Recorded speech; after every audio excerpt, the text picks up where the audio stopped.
বিচরণ ছিলেন হচ্ছে ওরাকান্দির রামদিয়া। রামদিয়া বাজারের নাম শোনা আছে না? পূর্ববঙ্গে রামদিয়া ওরাকান্দির পাশেই। এখনকার গুরুগারা জানবে না। ওই রামদিয়ার পাশে হচ্ছে তালতলা বিচরণ পাগলের বাড়ি। ভূমিকায় একদিকে বিচরণ আর একদিকে সনাতন। এই সনাতন মানে মহাপ্রভুর আমলে হুসেন শাহের রাজদরবারে যে সাকর মল্লিক আর দ্রাবিড় খাস, পরবর্তীতে বৈষ্ণব মন্ত্রে দীক্ষা নেওয়ার পরে দুজনের নাম হয়েছিল রূপ এবং সনাতন। হুসেন শাহের যখন কাজ করত তখন এদের একজনের নাম ছিল সাকর মল্লিক আর একজনের নাম ছিল দ্রাবিড় খাস। পরবর্তীতে নাম রূপ সনাতন। এ সনাতন সে সনাতন নয়। এ সনাতনের সাথে গোপাল সাধুর একটা সম্পর্ক ছিল। এই হচ্ছে আর একজন সনাতন। সেই সনাতনের সাথে পাগল বিচরণের আলোচনা আপনারা শুনছেন। এই জন্য কেউ ভুল করে ভাবিয়ে ভাববেন না যে ওই সনাতন আর তারক গোসাই দেখা হলো কবে। না, দেখা হয় নাই। মহাপ্রভুর আমলে তখন তারক গোসাই আসেন নাই। তারক গোসাই অবতার হয়েছে, তারক গোসাই লীলা করেছে, তারক গোসাই জগতে এসেছেন হরিচাঁদ ঠাকুরের আমলে। মহাপ্রভুর লীলা শেষ হবার বহু বছর পরে সনাতন টনাতন এরা যারা মহাপ্রভুর আমলে পারিষদ বর্গ ছিল তারা। প্রথমে সনাতন গোস্বামী, এই রূপ গোস্বামী চলে গেল। পরবর্তীতে রূপ গোস্বামী চিঠি লিখে সনাতন গোস্বামীকে নিয়ে গেল। সে আলাদা কাহিনীটা ছেড়ে দেন। আজকের আলোচনা যেখানে সেখান থেকে শোনেন। অবাকা সখা হরি হে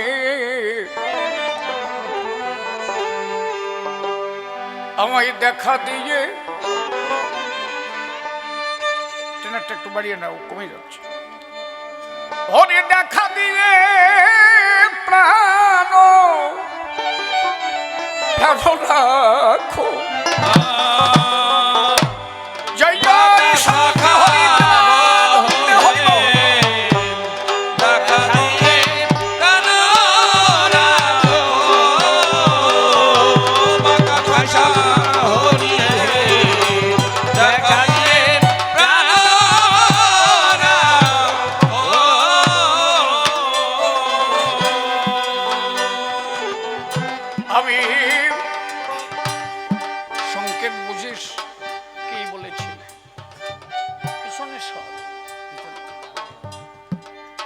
আমি জঙ্গলে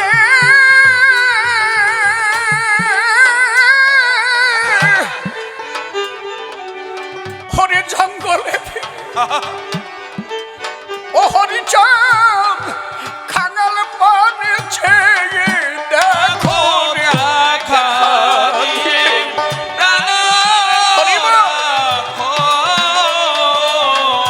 হরি বাঁকা সখা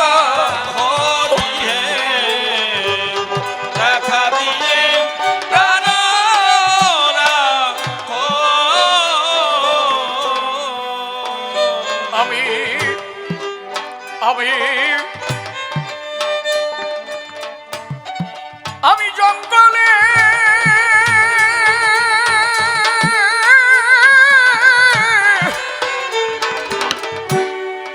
ওরে জঙ্গলে ফিরি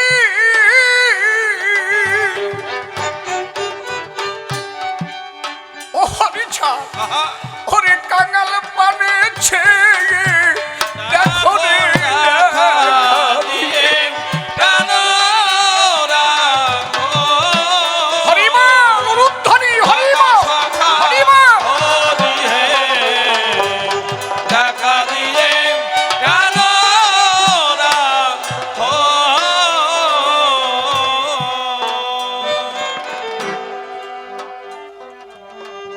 ভালোবাসা এমন একটা বিষয়, ভালোবাসা হয় দুই প্রকার।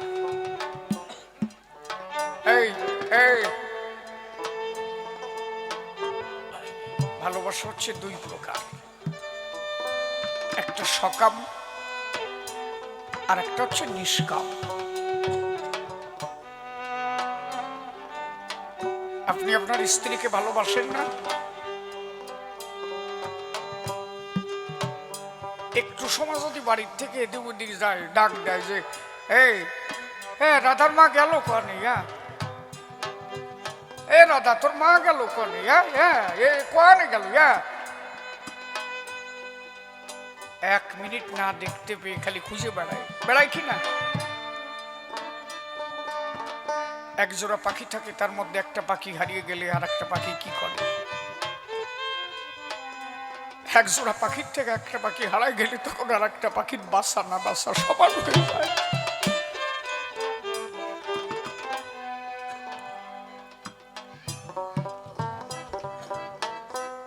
তাহলে যারে তুমি ভালোবাসো, ভালোবাসা এমন হয়ে যায় তখন তারে না দেখলে সে পাগল হয়ে যায়,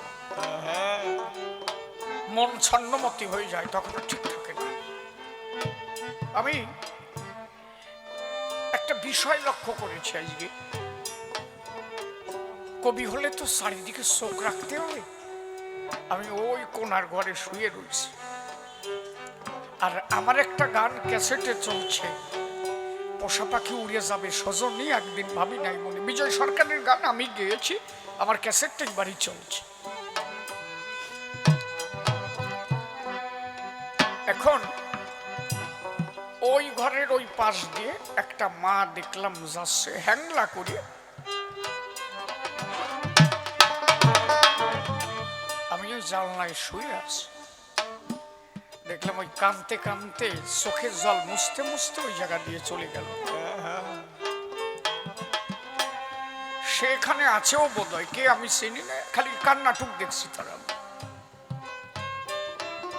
তা তোর কান্না দেখে বুঝলাম ও একজন পাখি হারানো মানুষ, হয়তো ওর জীবন থেকে এমন একজন ভালোবাসার মানুষ হারায় গেছে, তাই ওই গান শুনে ও আর নিজেকে ধরে রাখতে পারবে না। ওই যে মনে হয় না, হয় আমি দেখছি ও কান্তিস ওই জায়গা দাঁড়ায়। ও বোধহয় এই বাড়ির সেই বড় মেয়ে না, এই কয়েকদিন আগে ও ছেলেটা অ্যাক্সিডেন্ট হয়ে মারা গেছে। এই যে প্রেম কি ভালোবাসা যা মানুষ জীবনে বলতে পারে না,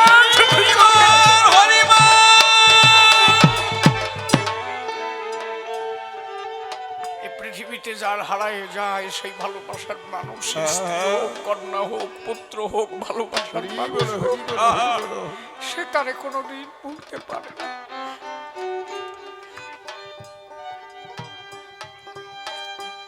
আমি হেঁটে হেঁটে ওই পাশের বাড়ি গেলাম,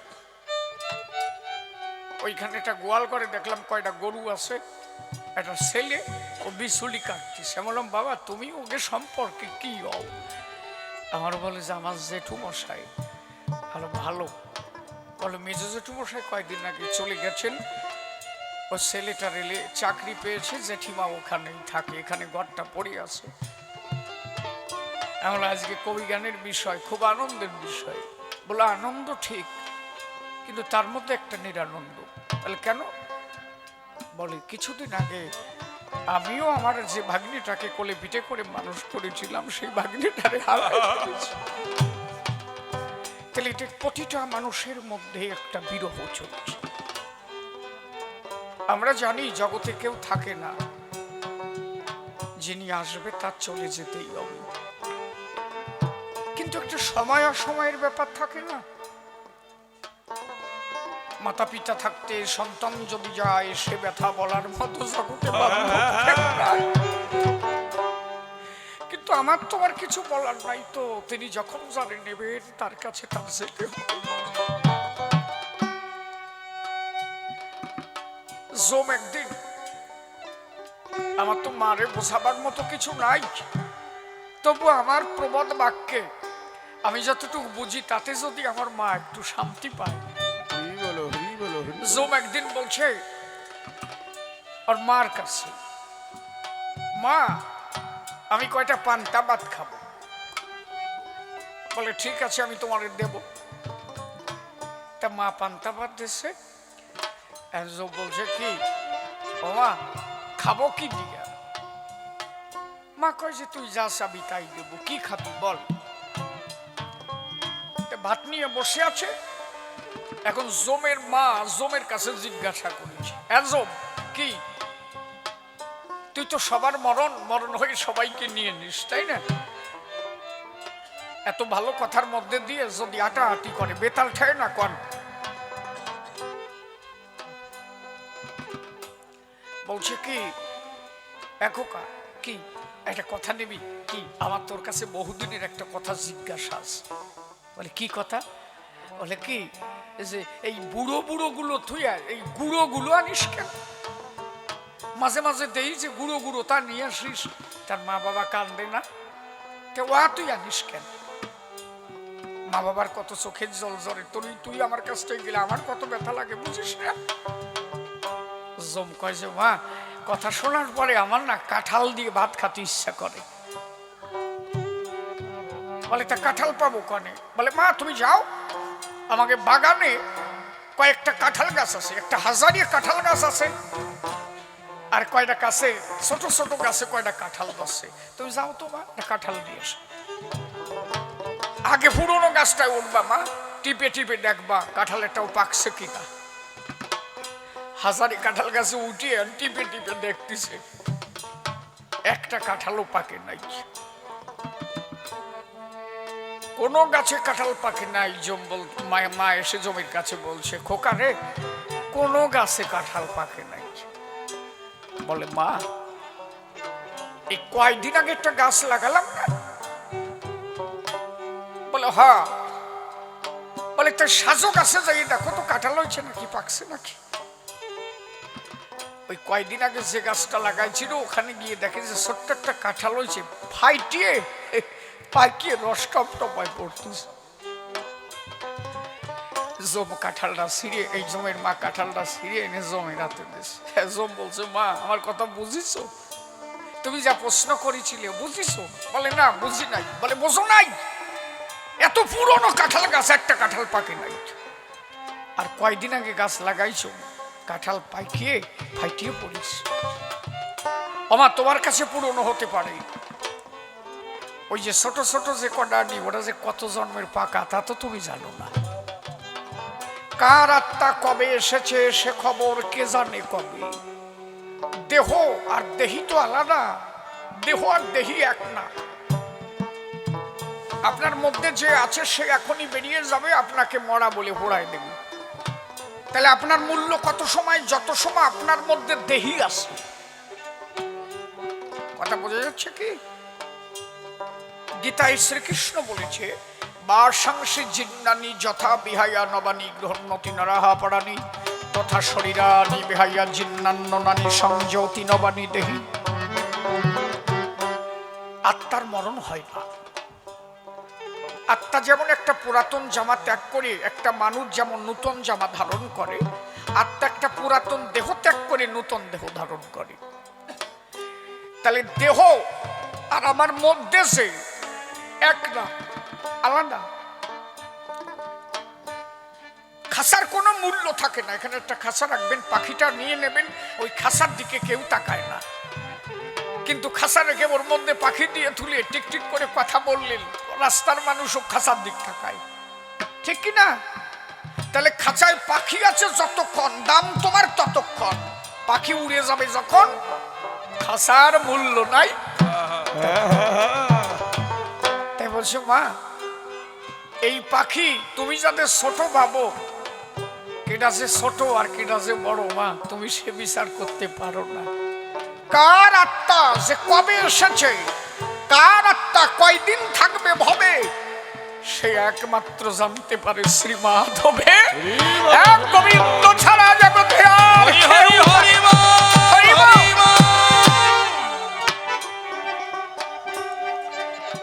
এই জন্য প্রতিটা মানুষের একটা সিদ্ধান্ত নিয়ে চলতে হবে সব সময়। সেই সিদ্ধান্ত কি? আপনি এখান থেকে বাড়ি যেতেও পারেন, আবার আপনি নাও যেতে পারেন। আপনি কালকে সকালে বিশ্ব পৃথিবীর মুখ আবার দেখতে পারেন, আবার কালকে সকালে আপনি নাও দেখতে পারেন। তাহলে যে মানুষের এক সেকেন্ড বেঁচে থাকার কোনো গ্যারান্টি নাই, আমরা সেই মানুষ হয়ে মানুষে মানুষে কেন বাধাই লড়াই, তাই না? যুধিষ্ঠির একদিন বলেছিল, ভীম অর্জুন নকুল সহদেব যুধিষ্ঠির যখন বনের মধ্যে ছিল, ভাইগুলো যখন ওই ধর্মরাজ রবি বক হয়ে বসেছিল, ভাইগুলো যখন মরে পড়ে গেল, ধর্মরাজ রূপী বক যুধিষ্ঠিরের কাছে সেই দিন জিজ্ঞাসা করেছিল, যুধিষ্ঠির, বিশ্ব পৃথিবীতে আশ্চর্য কি জানো? চারটে প্রশ্ন করেছিল, কি বাবাত্তা কি আশ্চর্য পদ বলি কারে, কোন মানুষ শ্রেষ্ঠ হয় বিশ্ব চরাচরে, বলে পৃথিবীতে সব থেকে আশ্চর্যের বিষয় কি? তখন যুধিষ্ঠির ওই প্রশ্নের উত্তরে বলেছিল, নীতি নীতি জীবগণ যায় জম ঘরে, তথাপি যারা থাকে তারা ইহা মনে করে আমি যে চিরজীবী নাহি হব ক্ষয়, এর থেকে কি আশ্চর্য বলো মহাশয়? প্রতিদিন মানুষ মারা যাচ্ছে।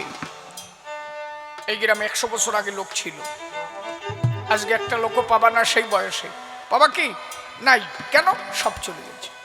আপনারা আছেন, আপনারাও চলে যাবেন, এরপরে যারা আসবে তারা থাকবে, ওরাও চলে যাবে। এ তো যাওয়া আসার খেলা, এ তো ভাঙন নদীর কুল। তাও আমার প্রাণ বুলবুল বসে না, আমি যে কোনো মুহূর্তে চলে যেতে পারি, আমি এই দেশের চিরস্থায়ী মানুষ না। এই জন্য মানুষকে সাধু সঙ্গ করতে হয়। মানুষ যত সাধু সঙ্গে যাবে তত মানুষের সেই চৈতন্য সত্তা জাগ্রত হয়। একটা মানুষ জীবনে সাধু সঙ্গ করে নাই, সারা জীবন বাড়ি আমার, ঘর আমার, অমুক আমার, তমুক আমার, সব আবার আমার। একদিন সাধু সঙ্গে গান গাইছে, ও মনে সেছ একা, ওরে যাবাই একা, ওরে তার করেছ কি পাগল মনরে, ও যেদিন মহাজনে জবাব নেবে, ও তুমি হিসাব দিবা কি পাগল মনরে।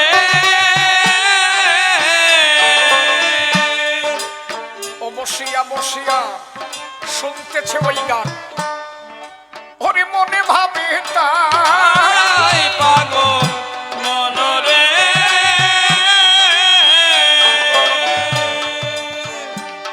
গায়কে কি গান করে, এটা কি সত্য বটে পাগল ও মনরে। কিরে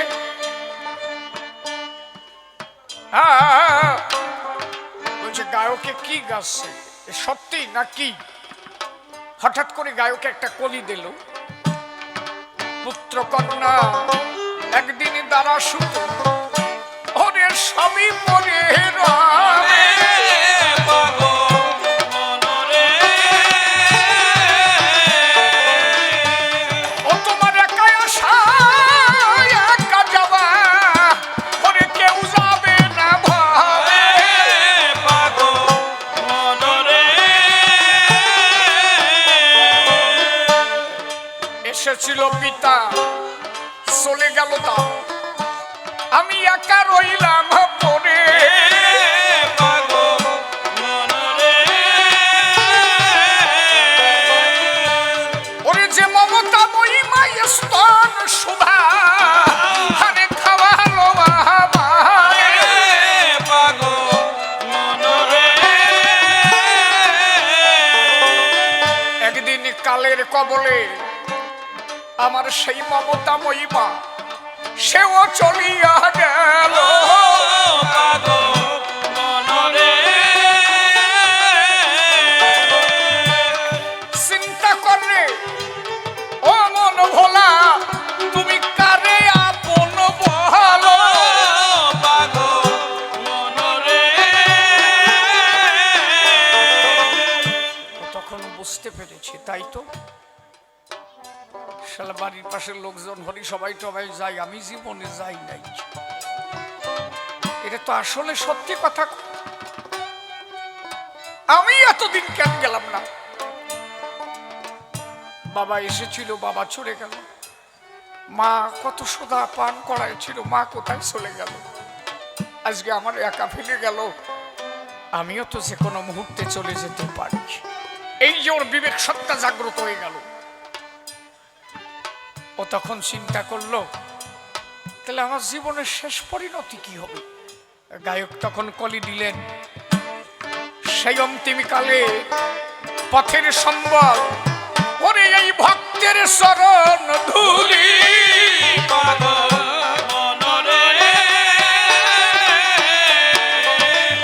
একবার কুড়াইয়ে না হরি হরি বলে ওরে দেহ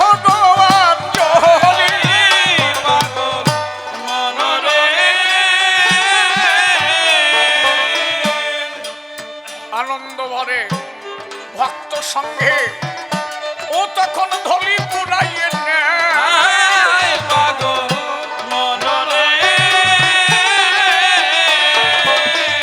এই জন্য সাধুগুরু সংঘ জগতে সবার করা চাই।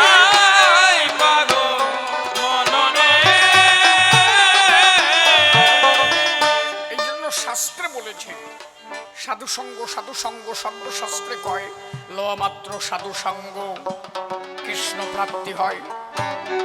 সাধু সঙ্গ হতে হয় শ্রবণ কীর্তন, শ্রবণান্তে হয় জীবের অনর্থ নিবর্তন, অনর্থ নিবৃত্তি হতে ভক্তি নিষ্ঠা হয়, ভক্তি নিষ্ঠা হতে চিত্তে রুচি উপজয়, রুচি উপজয় হতে হয় আসক্তি প্রচুর, আসক্তি হতে জন্ম নেয় কৃষ্ণ বিদ্যাঙ্কুর। সেই ভাব গাঢ় হলে ধরে প্রেম নাম, সেই প্রেম প্রয়োজন সর্বানন্দ ধাম। এই জন্য মানুষের সাধু সঙ্গ চাই। সাধু সঙ্গ করতে করতে ঈশ্বরের প্রতি ভালোবাসা জন্মায়। যখন তুমি তারে একবার ভালোবাসবা না, এই জাগতিক ভালোবাসা হার মেনে যাবে। তারে ভালোবাসতে বাসতে বিরহ তৈরি হয়ে যাবে। তখন তারে যদি না দেখতে পারো, তুমি ওই মায়ের মতো শুধু কেঁদে বেড়াবা যে কখন আমি একটু আমার ঠাকুরকে দেখতে পাবো। এই জন্য শ্রী গোসাই এখানে দাঁড়ায় গান লিখেছিল, তোমায় না দেখিলে আমি প্রাণে মরি, ওরে প্রাণে প্রাণে মরি,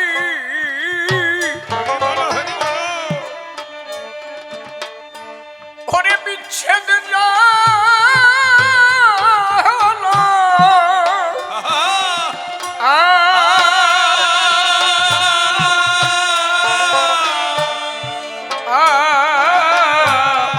সইতে নারী।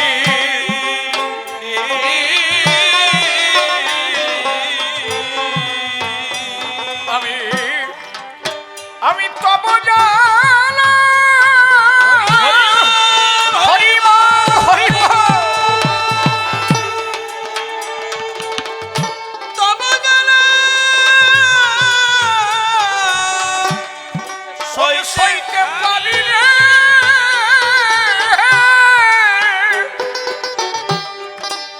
ও হরিচা হরে তুমি যদি সুখে থাকো রে,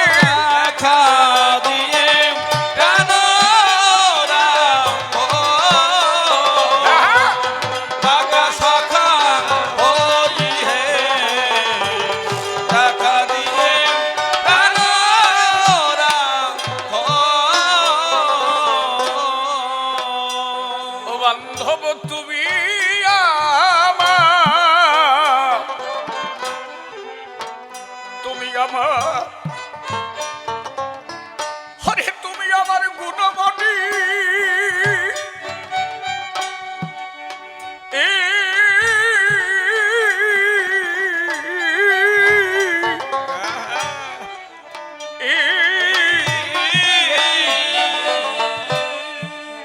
মন ভোলানো তনুখানি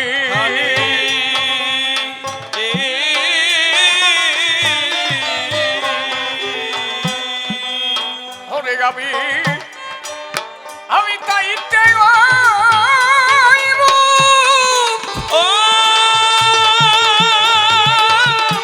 ও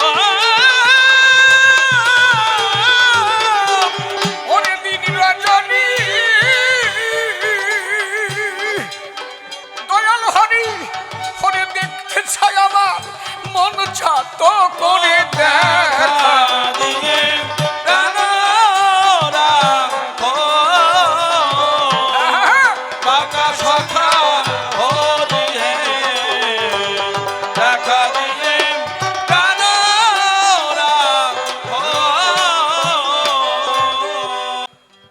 ভক্ত হরে ভক্ত চাতক যত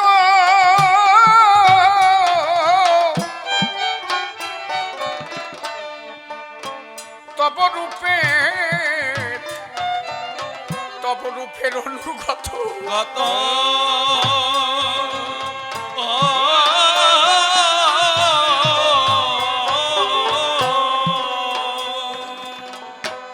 হরি হরি যে হয় তোমার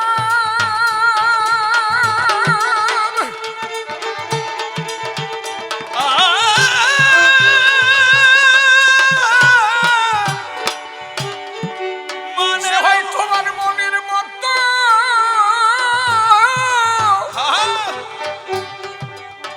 ও দয়াল হরি দিবানি সীতার হৃদয় ঠাকুরে দেখা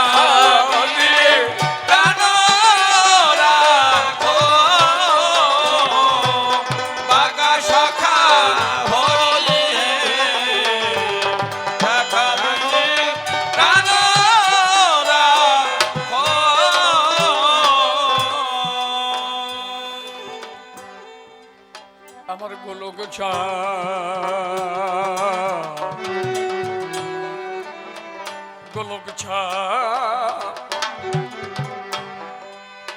ছাদ সেই রূপ দেখি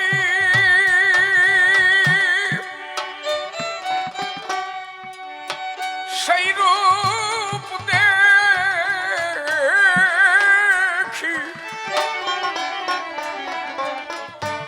হরে পালটিতে নারে আখি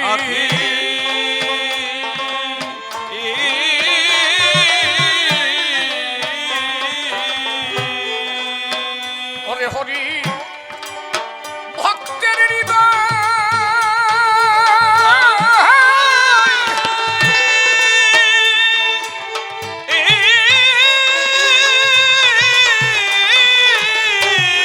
হরে সদাই থাকে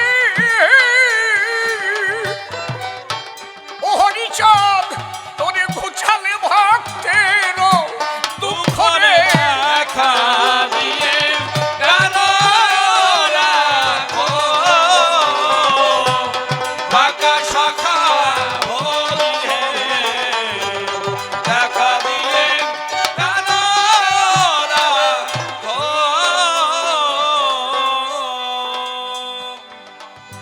মহানন্দ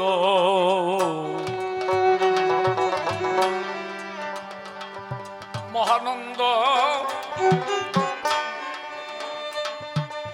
ওরে হেরে সেরু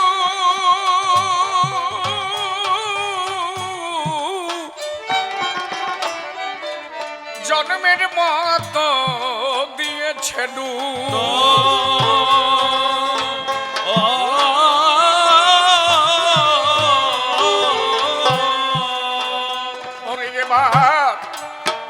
এবার অশ্বিনী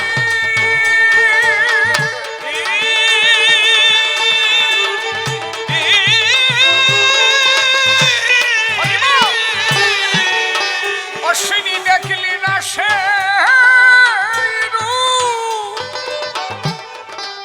হরি বলে বুঝলো না সংসারে পা করে গাথা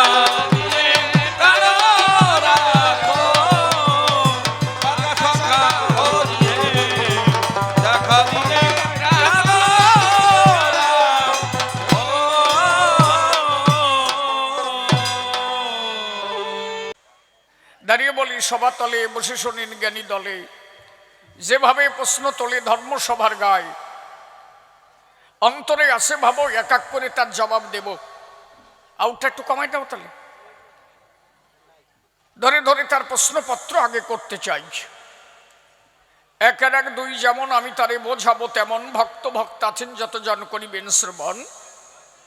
বসে শোনেন নারী নরে ইত্যাকারে প্রশ্ন করে, আমি এক এক করে ধরে ধরে সেই প্রশ্নপত্রগুলো আগে করিব উত্থাপন। মা কি সাবা দিয়ে বাড়ি যাবা? তাহলে যাও কোন জায়গায়? থাকো একটু চুপ করিয়ে, গান দিবানি তাড়াতাড়ি চাইয়ে, নইলে খিচুড়ি দিবানি আমরা কারে। সব যদি এক এক করে যায় সরিও, খাবে না কেনা বলেন দেখি মরে। এই জন্য একটু থাকেন, রাত তো একেবারে বেশি হয় নাই। হ্যাঁ, কেবল 9:30 বাজে। আমি বলি সভা মাঝে অন্তত 11টা-12টা পর্যন্ত তো গান হবে, ধর্ম সবার গায়ে। কি কথা ঠিক কিনা? তা তুমি তো একদম কাও, লোক তো আটা দেয়। হ্যাঁ, আর নাতি নাতনি যে কয়জন আনছে ওরা কি থাকবে সভা মাঝে? ওকে যদি দুধের নেশা ওঠে ওরা তো যাবে তার নিকটে, তা পাবে কোন জায়গায়? এই বুড়ির দ্বারে কি আর তাই পায়? বাড়ির বউমা দড়ায় দেশে নিয়ে যাও, গান শুনিয়ে আসো। মা তো জানে একটু পরে খবর হবে নে, যেই দুদিন নেশা পাবে নে আমার কাছে আসবে নে। ওই জন্য উনি আটা দেশে ওই সাওয়ারটা নিয়ে আইছে, যাবে কোন জায়গায়? এক জায়গায় 7 খণ্ড রামায়ণ হচ্ছে বুঝলে, আর একজন ওই দাও কোন যাচ্ছিস মা তোরা? সব দিয়ে হাতে আটাটারি আনিছে বুঝলে। 7 খণ্ড রামায়ণ গান হচ্ছে, আর একজন ওই নাতি নিয়ে গান শুনতে গেছে। নাতি গান এই রামায়ণ গান ধরেছে। প্রথম দিন গান হচ্ছে সীতাহরণ পালা। হরে রাবণে সে সীতাকে ধরিয়া হরে রথে নিয়ে গেল দুইজনে। কি রে, কি খবর নিয়েছো?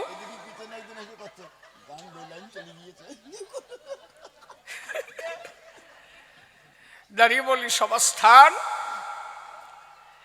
হেন ওই যে হচ্ছে রামায়ণ গান হলো, সীতাহরণ পালা। বসে শোনেন সভাতলা, মানুষের মন হলো উতলা। ওই যে ওই বুড়ি যেটা নিয়ে গেল ওইরকম একটা নিয়ে আর এক বুড়ি বসেছিল। মানুষ কান্দে হামলায় যায়, ওই নাতি ডাক দিয়ে ঠাম্মার কাছে কয়, ও ঠাম্মা কি আমি হাঁকতে যাব? বুড়ি কয় যে মানুষের প্রেম আসে আর তোমার আগা আসে। কান ধরিয়া টানিয়ে নিয়ে বার হয়ে যাস।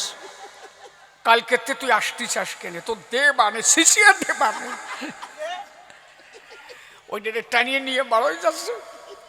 আর ও ঠাম্মারে জড়ায় ধরে কাছে, ঠাম্মা কালকে আমি আবার আসবো। বলে কালকে আসবার মানুষের মধ্যে কবাজ আমি হাঁকতে যাবো, আর মানুষের কাছে আমি সিসা খাবো। কয় বুড়ি ডাক দিয়ে বলো, ওই বুড়ির ঠাই কালকে যদি ওয়াজাত নিয়ে আসিস এই জায়গায়, ওই ছোটটার সাথে তোরও হবে না। বুড়ি মনে ব্যথা পেল, বসে শোনেন জ্ঞানী দল। বুড়ি তো নাতি নিয়ে বাড়ি গেল। পরের দিন রাবণ বধ পালা। মন্দাদরি কান্তিছে, রাবণের বান চুরি হয়ে গেছে। হনুমান নিয়ে চলে আসছে, ব্রহ্মবান জানিস না, বান নিয়ে চলে আসছে। মন্দাদরি কান্তিছে। টাইম ওই যে জাস্ট টাইম ঘড়ির কাটায়, ওই টাইমে ওরা আবার সেই গান এসে গেছে।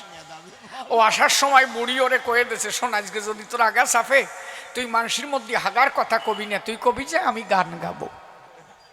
তুই বলবি ঠাম্মা আমি গান গাবো, তুই যে কি গাবি কেউ জানবে না, আমি তো জানবো।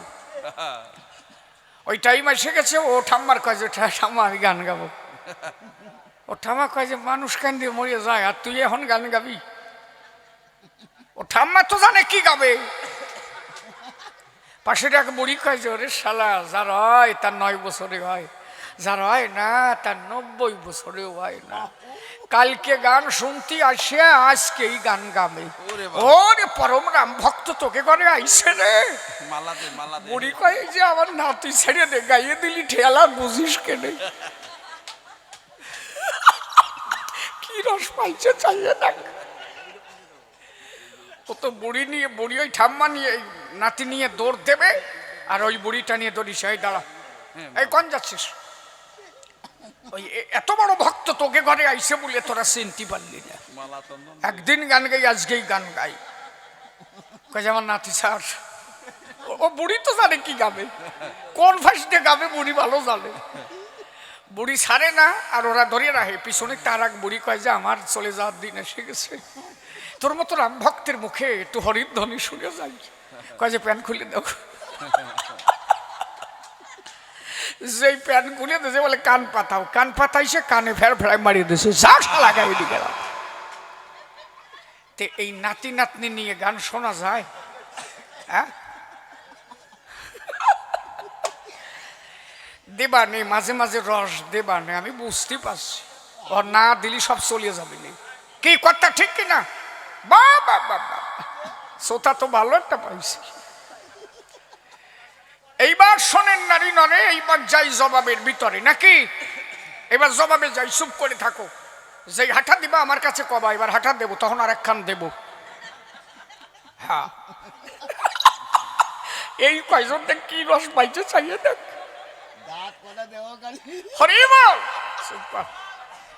অন্তরে আছে ভাবো, এবার তার জবাব দেব। এক এক করে তার প্রশ্নপত্রগুলো বলে নিতে চাই। আমি হলাম বিচরণ, বসে শোনেন জ্ঞানীজন, তালতলা আমার ভবন। পিতা আমার শ্রীনাথ, শোনেন জ্ঞানীজন।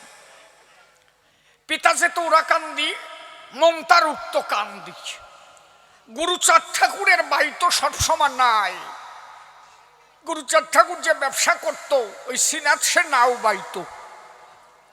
একদিন গুরুচাঁদ ঠাকুর জোর করে শ্রীনাথরে বিয়ে দেয়। শ্রীনাথরে বিয়ে দিল, বসে শোনেন জ্ঞানী দল। শ্রীনাথের বিয়ে হয়েছিল কৃষ্ণপুর। ওই যে ডক্টর তারিণীবালা ছিল, বসে শোনেন জ্ঞানী দল, ওই বাড়ির মেয়ে। বিচরণ পাগলের মামা বাড়ি কিন্তু ওই তারিণী বল কৃষ্ণপুরে, ওই বাড়ির মেয়ে বিয়ে করে। শ্রীনাথ বিয়ে করে বউ রেখে ঘরে চলে গেল ওরাকান্দির বাজারে। গুরুচাঁদ ঠাকুর কইছে বিয়ে করতে হবে, তাই বিয়ে করে বাড়ি থুয়ে বাড়ি ওরাকান্দি গেছে। এখন শ্রীনাথের শাশুড়ি মনে মনে ভাবে, তাই মাইয়ে দিলাম, সে জামাই থাকে না ঘরে, এখন যাবো কোন জায়গায়? যাই গুরুচাঁদের কাছে কয়, আবা তোমার কথাই মাইয়ে দিলাম, আমি তো দড়া খালাম। বলে কেন? বলে আমার মাইয়া আমার কাছে বলে, তাই এক রাত শয় না, অন্তরে করি ধারণা ও তো বাড়ি থাকে না, থাকে তো তোমার ওই জায়গায়। গুরুচাঁদ ঠাকুর তাকে বলে, তাই এ তো একটা বেতাল পরিস্থিতি, তালি দাঁড়ায়। সৃষ্টি রক্ষা করবার তরে শ্রীনাথকে থাকতে হবে ঘরে। ডাক দিয়ে বলে শ্রীনাথের দ্বারে, শ্রীনাথ ওই নৌকার চাবি কোষা আমারে দাও, আজকের থেকে আর ওরাকান্দি তোমার জায়গা নাই। তুমি আমার কথা নিবা, ওরাকান্দির ব্যবসা সেরে এখন থেকে তুমি বাড়ি যাবা। বিয়ে দিয়েছি যে কারণে, আমি বলি তোমার সন্নিধানে সংসারে থেকে সৃষ্টি রক্ষা করে তোমার ধর্ম রক্ষা করা চাই। শ্রীনাথকে যখন বললো বসে শোনেন জ্ঞানী দল, শ্রীনাথ তখন বাড়ি চলে গেল। সৃষ্টি রক্ষা করবার তরে বসে শোনেন নারী নরে, একদিন মাত্র শ্রীনাথ গিয়েছিল নারীর দ্বারে। নারীকে স্পর্শ যেদিন করেছিল শোনেন জ্ঞানীজন, ওই একদিন যাওয়ার ফলে বসে শোনেন জ্ঞানী দলে জন্মেছিল একজন ছেলে, নাম তার পাগল বিচরণ। দাঁড়িয়ে বলি সবার ঠাই, একটা সৎপুত্র জন্ম দিতে গেলে বসে শোনেন জ্ঞানী দলে, মাতা পিতা ব্রহ্মচর্য রক্ষা না করিলে, সেই সাধনায় যুক্ত না হলে তার দ্বারা সৎপুত্র জন্ম দেওয়া কবু সম্ভব নয়। এখন আমাকে সালমাই আমাকে কথা শোনে না কেন? দোষ তো আমাকে দিনও নাই, তারিখও নাই, খাটও নাই, শ্মশানও নাই, মাঠও নাই, ঘাটও নাই, আমাবস্যাও নাই, পূর্ণিমেও নাই, জাতি পাল্লি বাইছে যাচ্ছে। কোন সময় সালমাই আইছে আমরা নিজেরাই যাইনি না, কয় যে আমার কিন্তু আইছে, এটা ভালো হয়েছে। কোন সময় আইছে? কথা খারাপ করছি মা? একদম বেতাল কথা না। অন্তরে করি ধারণা, একটা সৃষ্টি রক্ষা করতে গেলে অন্তত ঈশ্বরকে শরণাপন্ন না হয়ে একটা সন্তান নেওয়া ঠিক না। যেদিন তুমি সন্তান নিবা, শ্রীহরির চরণে পূজা দিবা, ডাক দিয়ে বলবা দীনবন্ধু ঠাই তুমি আমার কথা নিও, এমন একটা সন্তান দিও যার জন্য আমার বংশ রক্ষা হয়। আমি বলি তোমার দ্বারে এসে যেন একজন হরিভক্ত হয়ে আসে সংসারে, নিবেদন করি হরি শ্রীহরি তোমার পায়, জয় হরি বলে ভাসিয়া চোখের জলে, নিবেদন যদি করে শ্রী গোবিন্দের পায়, গুরু কৃপা জোরে ভালো সন্তান আসে সেই ঘরে। যেমন প্রহ্লাদের উদাহরণ আমরা শাস্ত্র মাঝে পাই। কৃষ্ণ ভক্তের জন্ম হলো কি খালি খালি হয়েছিল? কর্তারা জানেন ভালো। প্রহ্লাদের পিতা হিরণ্যকশিপুর ছিল। কথাটা শোনেন ভালো, আপনারা একটু ধৈর্য ধরে থাকবেন সবাই। আমি জানি আমি গান ভালো গাই না, আমার গান ভক্তরা ধৈর্য ধরে শোনে, এইটাই আমার জীবনের সাধনা। তবু আমার দিকে যদি আমার গান শুনে যদি নাও থাকেন, আমার কথা নেবেন। বুড়ো করতে এত টাকা খরচা করে গান দিয়েছে, অন্তত ওনার দিক চাইয়ে ঘন্টা খানিক ঠাইয়ে যাবেন। আমি যদিও ভালো কথা কি মন্দ কথা কি এসবের দাঁত দাঁড়ি না, আপনারা যা গাওয়ান তাই গাই, আপনারা যেভাবে আশীর্বাদ করেছেন সেটাইটুকু আমি ধর্ম সবাই। বুড়ো কর্তা প্রথমেই করেছে নিবেদন, এত টাকা খরচা করে গান দিয়েছি, আসলে আপনারা শেষ পর্যন্ত শুনে যাবেন। মিলন কইছে না প্রথমে, এইটুক শুনে যাবা, আমরা বেশি সময় গাবো না। আমরাও তো জানি, তাই প্রসাদ রান্না হয়ে যাবে, সবাইকে প্রসাদ দিতে হবে, অন্তত কিছুটা সময় তো হরি কথা হোক নাকি বাবা, অসুবিধা নাই। আর কেউ উঠবে না তো? ঠিক উঠবে না, ওই যাটা দিস। এক বুড়ি, আমি একবার মালদায় গানে গেছি বুঝলি, এক বুড়ি মাঝখানতে উঠে আটা দিস, আমি এমন দাবো দিচ্ছি বসো, ওই বুড়ি বসে গেছে। বুড়ি বসলে কি হয়, বুড়ি যে কি জন্য উঠিছে তা তো আমি বুঝি না। আবার যেই গল্প দিছি, বুড়ি তো দাবর খাইয়া বসে গেছে।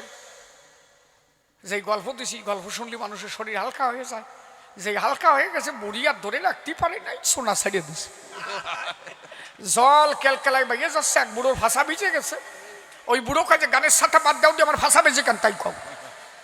আমি বললাম আমি কি করবো, ওই বুড়ি কয় যে আমি উঠতে গেছি, উঠতে দিন, এটা কি করবো, আমি এই জায়গাতেই ছাড়িয়ে দিছি জানছে।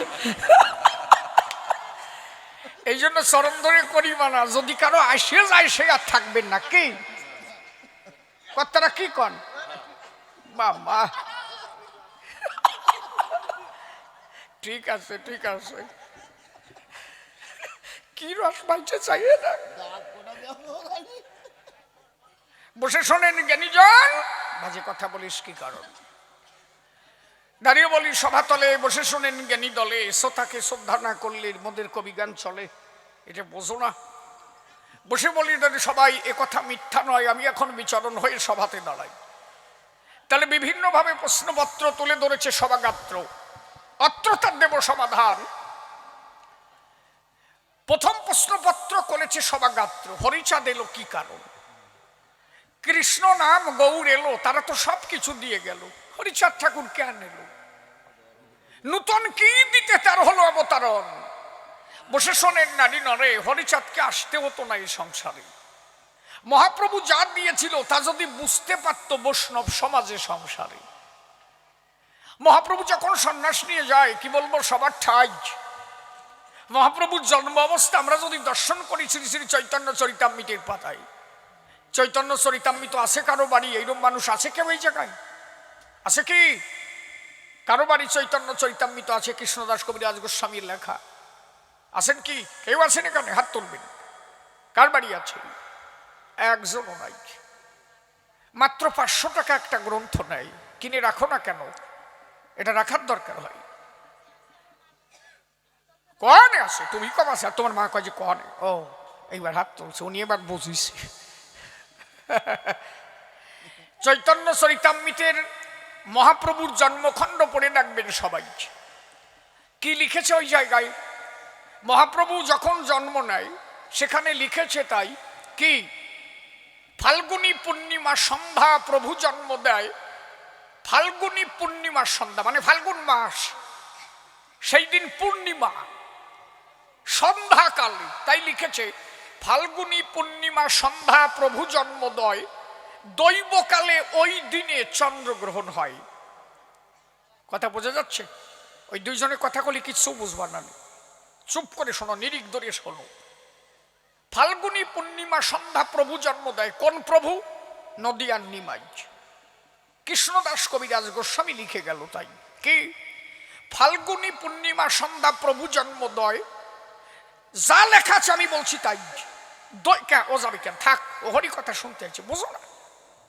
সবাই আসে, যেখানে হয় কবি গান, বসে শোনেন জ্ঞানীজন, দেব দেবতা যক্ষ রক্ষ সাকার নিরাকারে তারে সেখানে আসে তখন। আদ্যাশক্তি মহামায়া যিনি কবি গানকে ভালোবাসেন তিনি। কবি মানে সামান্য বস্তু নয়। দাঁড়িয়ে বলি সবার ঠাই, যে কয়টা কথা বলি সব ছন্দের দ্বারাই। এগুলো মুখস্থ করা কথা না, আমরা পকেটে বইয়ে আনি না। এই একমাত্র হতে পারে উদ্ভাবনী শক্তির দ্বারাই। MA BA পাশ করলে কবি গান গাওয়া চলে, শিক্ষিত হলে তার দ্বারা সম্ভব নয়। একমাত্র গুরু কৃপা যার ঘটে, দাঁড়িয়ে বলি সভা তটে, তবেই তার দ্বারা কবি হওয়াই জগতে সম্ভব। হয়তো গুরু কৃপা করেছিল, তাই তো শিশির একটু গান গাইতে পারে আপনাদের সম্মুখে। এটা একমাত্র আমার সেই শ্রী গুরুর কৃপায়। হরি বল, হরি বল, হরি বল। কারণ আমরা যতগুলো কথা বলি সব কটা কথার মধ্যে দিয়ে ছন্দ দিয়ে অঞ্জলি।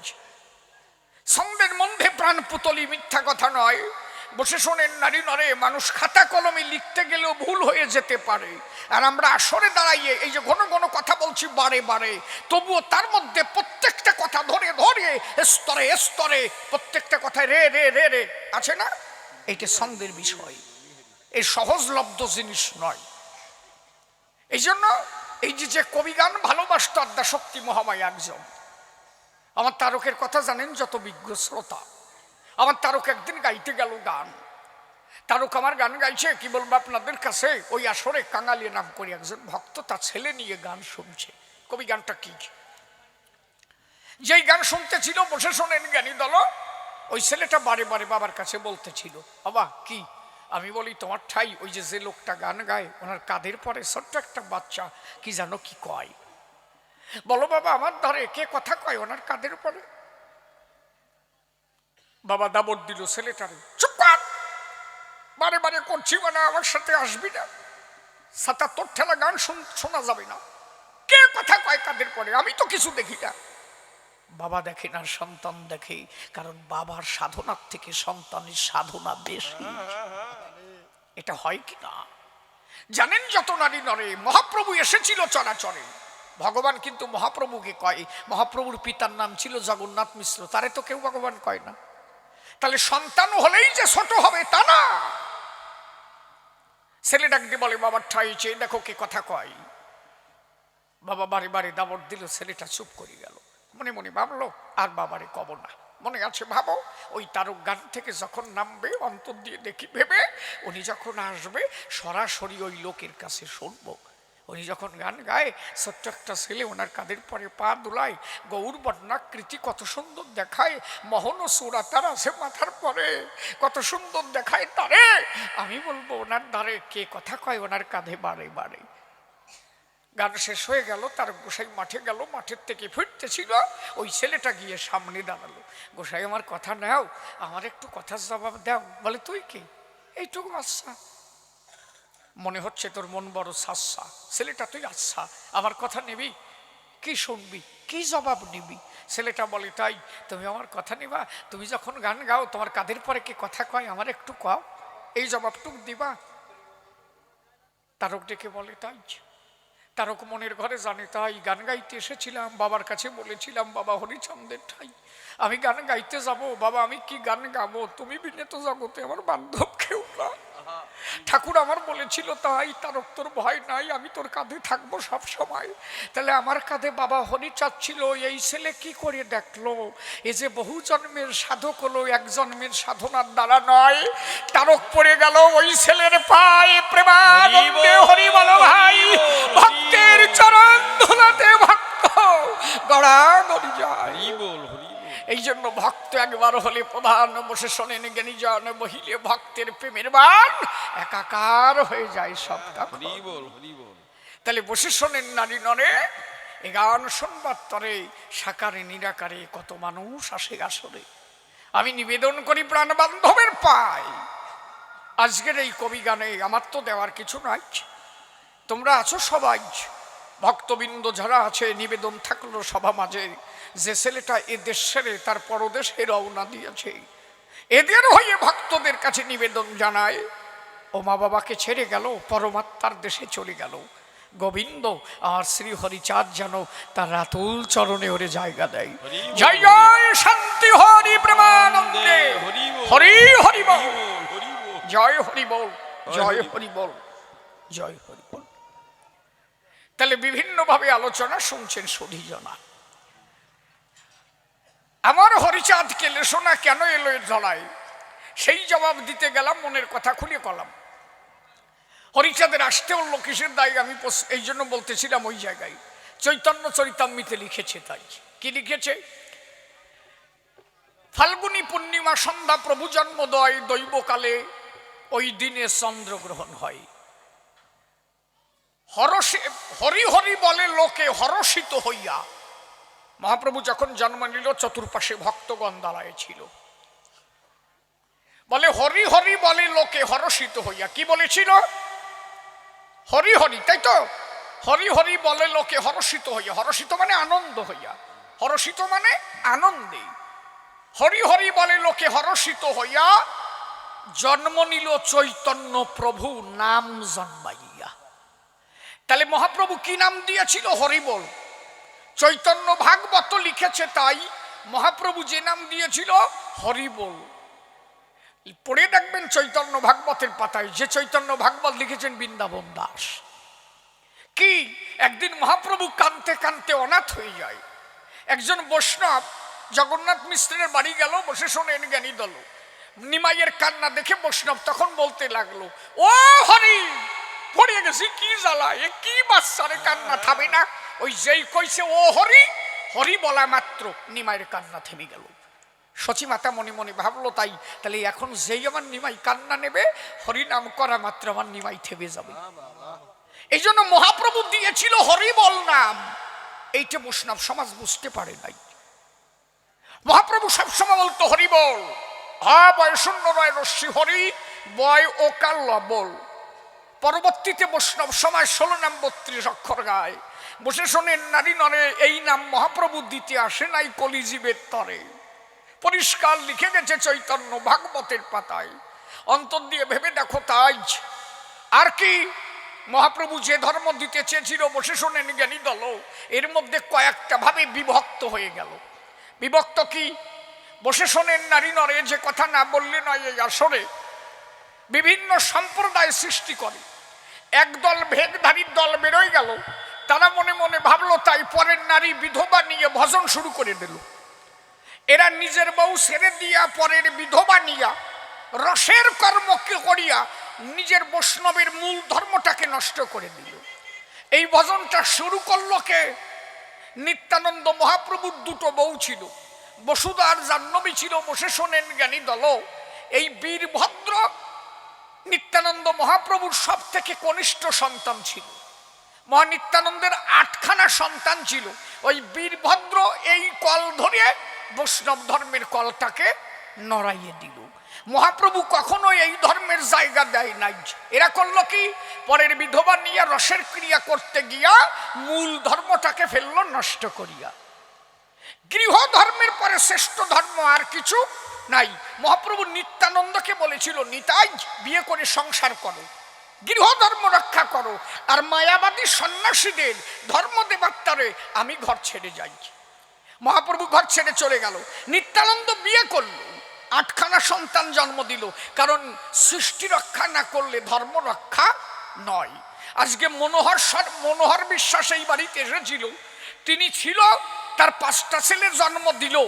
পরবর্তীতে মন্মথবাবু এই জগতে গেল, তাই তো আজকে কবিগান এখানে হচ্ছিল। তাই তো আজকে মনোহর বাবু যদি ওনাদের না আনতো, এই জায়গা কিডা কবিগান গাতো আর এই খিচুড়ি কিডা দিত, কথা কও, ঠিক তো? তাহলে সৃষ্টির উপরে কোনো ধর্ম নাই। আগে সৃষ্টি রক্ষা করা চাই। শুধু সৃষ্টি রক্ষা করবার তরে স্বয়ং ভগবান নিজে হয়ে দ্বিধাকৃতি সৃষ্টি করেছিল, পুরুষ আর প্রকৃতি। আচ্ছা, প্রকৃতি সৃষ্টি করলো কে? নিজে ভগবান। ভগবান নিজে হয়ে দ্বিধাকৃতি সৃষ্টি করেছিল পুরুষ প্রকৃতি। দাঁড়িয়ে বলি সবার ঠাই, কারণ একার যখন লাগলো না ভালো, তাই প্রকৃতি সৃষ্টি করে সৃষ্টি রক্ষা করতে চাইল। এই জন্য সৃষ্টির উপরে কোনো ধর্ম নাই। যত ছিল ভগবান, বউ ছাড়া নাই কোনো জন। রাধা কৃষ্ণ, রাম সীতা, লক্ষ্মী নারায়ণ, বুদ্ধদেব সুজতা, হরিচাঁদ শান্তিমাতা, মহাপ্রভু বিষ্ণুপ্রিয়া। কথা বুঝেছ? ভগবান কোনোটা বউ ছাড়া নাই। তার মানে ভগবান দেখালো তাই নারীকে সঙ্গে নিয়েই ধর্ম করা সম্ভব হয়। কিন্তু অনেক বৈষ্ণবে বুঝতে না পেরে ধর্মটাকে দিল নড়াইয়ে, ওরা পরের বিধবা নিয়ে ঘর দিয়ে সেরে ব্যভিচারী ধর্মতে পরিণত হয়। এই কারণে তরে বসে শোনেন নারী নরে। সেই মহাপ্রভু চিন্তা করলো, তাই আমার মনে আছে, ভাবো যা দিতে এসেছিলাম কলির মায়ায় শুকায়ে গেল, তাই আমি আবার জগতে আসব। কথা দিল কোন জায়গায়? এইবার সূক্ষ্ম বিষয়টা বুঝবার বিষয়। মহাপ্রভু যখন সন্ন্যাস নিয়ে চলে যায়, উন্মত্ত অবস্থায়, সন্ন্যাস নিল কবে? পিতার শ্রদ্ধা ক্রিয়া করবার তরে মহাপ্রভু গিয়েছিল গয়ায়। গয়াধামে যখন গেল, পিতার শ্রদ্ধা ক্রিয়া করবার তরে পিণ্ড দান করল। ওখানে গিয়ে ঈশ্বরপুরীর সঙ্গে দেখা হয়। ঈশ্বরপুরীর সঙ্গে দীক্ষা নিল, বসে শোনেন জ্ঞানী দল ভাবুন্মত্ত হয়ে গেল। মহাপ্রভু বাড়ি এসে মার কাছে বলল, তাই মা আমি সন্ন্যাস নিতে চাই। মাঘ মাসের শুক্লা পক্ষে ওই দিনে মহাপ্রভু ঘরের থেকে সন্ন্যাস নিয়ে বেরিয়ে যায়। ভাবুন্মত্ত মহাপ্রভু চলে গেল, মাঝখানে নিত্যানন্দের সঙ্গে দেখা হলো। নিতাই বলল, কি? বলল আমি সন্ন্যাস নিয়েছি। নিত্যানন্দ মনে মনে ভাবলো, তাই মহাপ্রভুর ভাব ভালো না, এইভাবে ছেড়ে দেওয়া যাবে না। ভাবুন্মত্ত অবস্থা, কাউরে চিনছে না, একমাত্র কৃষ্ণধন ছেলে মহাপ্রভু ভাবুন্মত্ত। যারা দেখছে তারে জড়ায় ধরে বলছে, তুমি আমার গোবিন্দ। ভাবুন্মত্ত দাঁড়িয়ে বলি, সবার তলে বসে শোনেন জ্ঞানী দলে, এ মেয়েটা চুপ করে বসে যা মায়ের কোলে, দাও ওরে, নাও ঠেলিয়ে নাও কোলে। কোলে নিবা? ও আচ্ছা আচ্ছা, ঠিক আছে, ভালো। ওই বয়সে এইগুলো শেখাতে হয়। এই গৃহকর্তারা না শিখলে ওরা পাবে কোন জায়গায়, তাই না? আস্তে আস্তে ওইভাবে ভক্তির উদয় হয়। সাধুগুরু বৈষ্ণবের সেবা দিতে দিতে দাঁড়িয়ে বলি, সভাতেই একদিন ভক্তি জন্ম হয় তার হিয়াতেই, তা না হলে কৃষ্ণ ভক্তি পাবে কোন জায়গায়? এইবার যখন মহাপ্রভু চলে গেল, নিত্যানন্দ কৌশল করে মহাপ্রভুকে এই কিছু ছেলেদের কাছে ডাক দিয়ে বলল, তাই শোন, মহাপ্রভু যখন বৃন্দাবনের রাস্তা জানতে চাইবে, তোরা আমার কথা নিবি, মহাপ্রভুকে বলবি যে রাস্তায় বৃন্দাবনে যায় ওই রাস্তা না দেখাইয়ে উল্টো রাস্তা দেখাই দিবি। মহাপ্রভু ছেলে বাচ্চা ছেলেরা খেলা করছিল, ওদের কাছে জিজ্ঞাসা করলো, তাই আমি বৃন্দাবন যাব, পথ দেখানো চাই। ওরা নিত্যানন্দের কথা শুনে ভুল রাস্তা দেখাই দিল, শান্তিপুরের রাস্তা ধরায় দিল। মহাপ্রভু শান্তিপুর ঢুকে গেল। নদী দর্শন করে শান্তিপুরের নদী দেখে মহাপ্রভু ভাবলো, এই বুঝি যমুনা, এই বুঝি বৃন্দাবন। বৃন্দাবন আর যমুনা ভেবে ওখানে করলো অবগাহন, মানে স্নান। মহাপ্রভু যে স্নান করলো, নৌকার মধ্যে নিত্যানন্দ মহাপ্রভু অদ্বৈত গোসাই বস্ত্র নিয়ে দাঁড়াইছিল। মহাপ্রভু বুঝতে পারলো আমার সাথে ছলনা হয়েছে। অদ্বৈত গোসাই বললো, তাই আমার বাড়ি একটু যাওয়া চাই। আমার বাড়ি কয়টা দিন কাটায় যাওয়া যায় না? মহাপ্রভু বললেন, সাই দিলেন, হ্যাঁ যাওয়া যায়। আস্তে কথা বলো না। ওইখানে চলে গেল। অচ্যুতানন্দ অদ্বৈত গোসার সর্বকনিষ্ঠ একজন ছেলে ছিল, অচ্যুতানন্দ। তখন সে একদম ছোট, এই জন্য তারক গোসাই একটা গানের মধ্যে কলম দিয়েছিল, অচ্যুতানন্দ খায় এসে বসে সীতামার কোলে, তোরা কে যাবি গৌর ঘাটে আই চলে। পড়ে দেখবা মহাসংকীর্তনের গান। বসে শোনেন নারী নরে। মহাপ্রভু ওখানে 10 দিন থাকলো। নিত্যানন্দ বলল, তাই প্রভু কি তুমি তো জন্মের মতো চলে যাবা, আর তো আসবা না।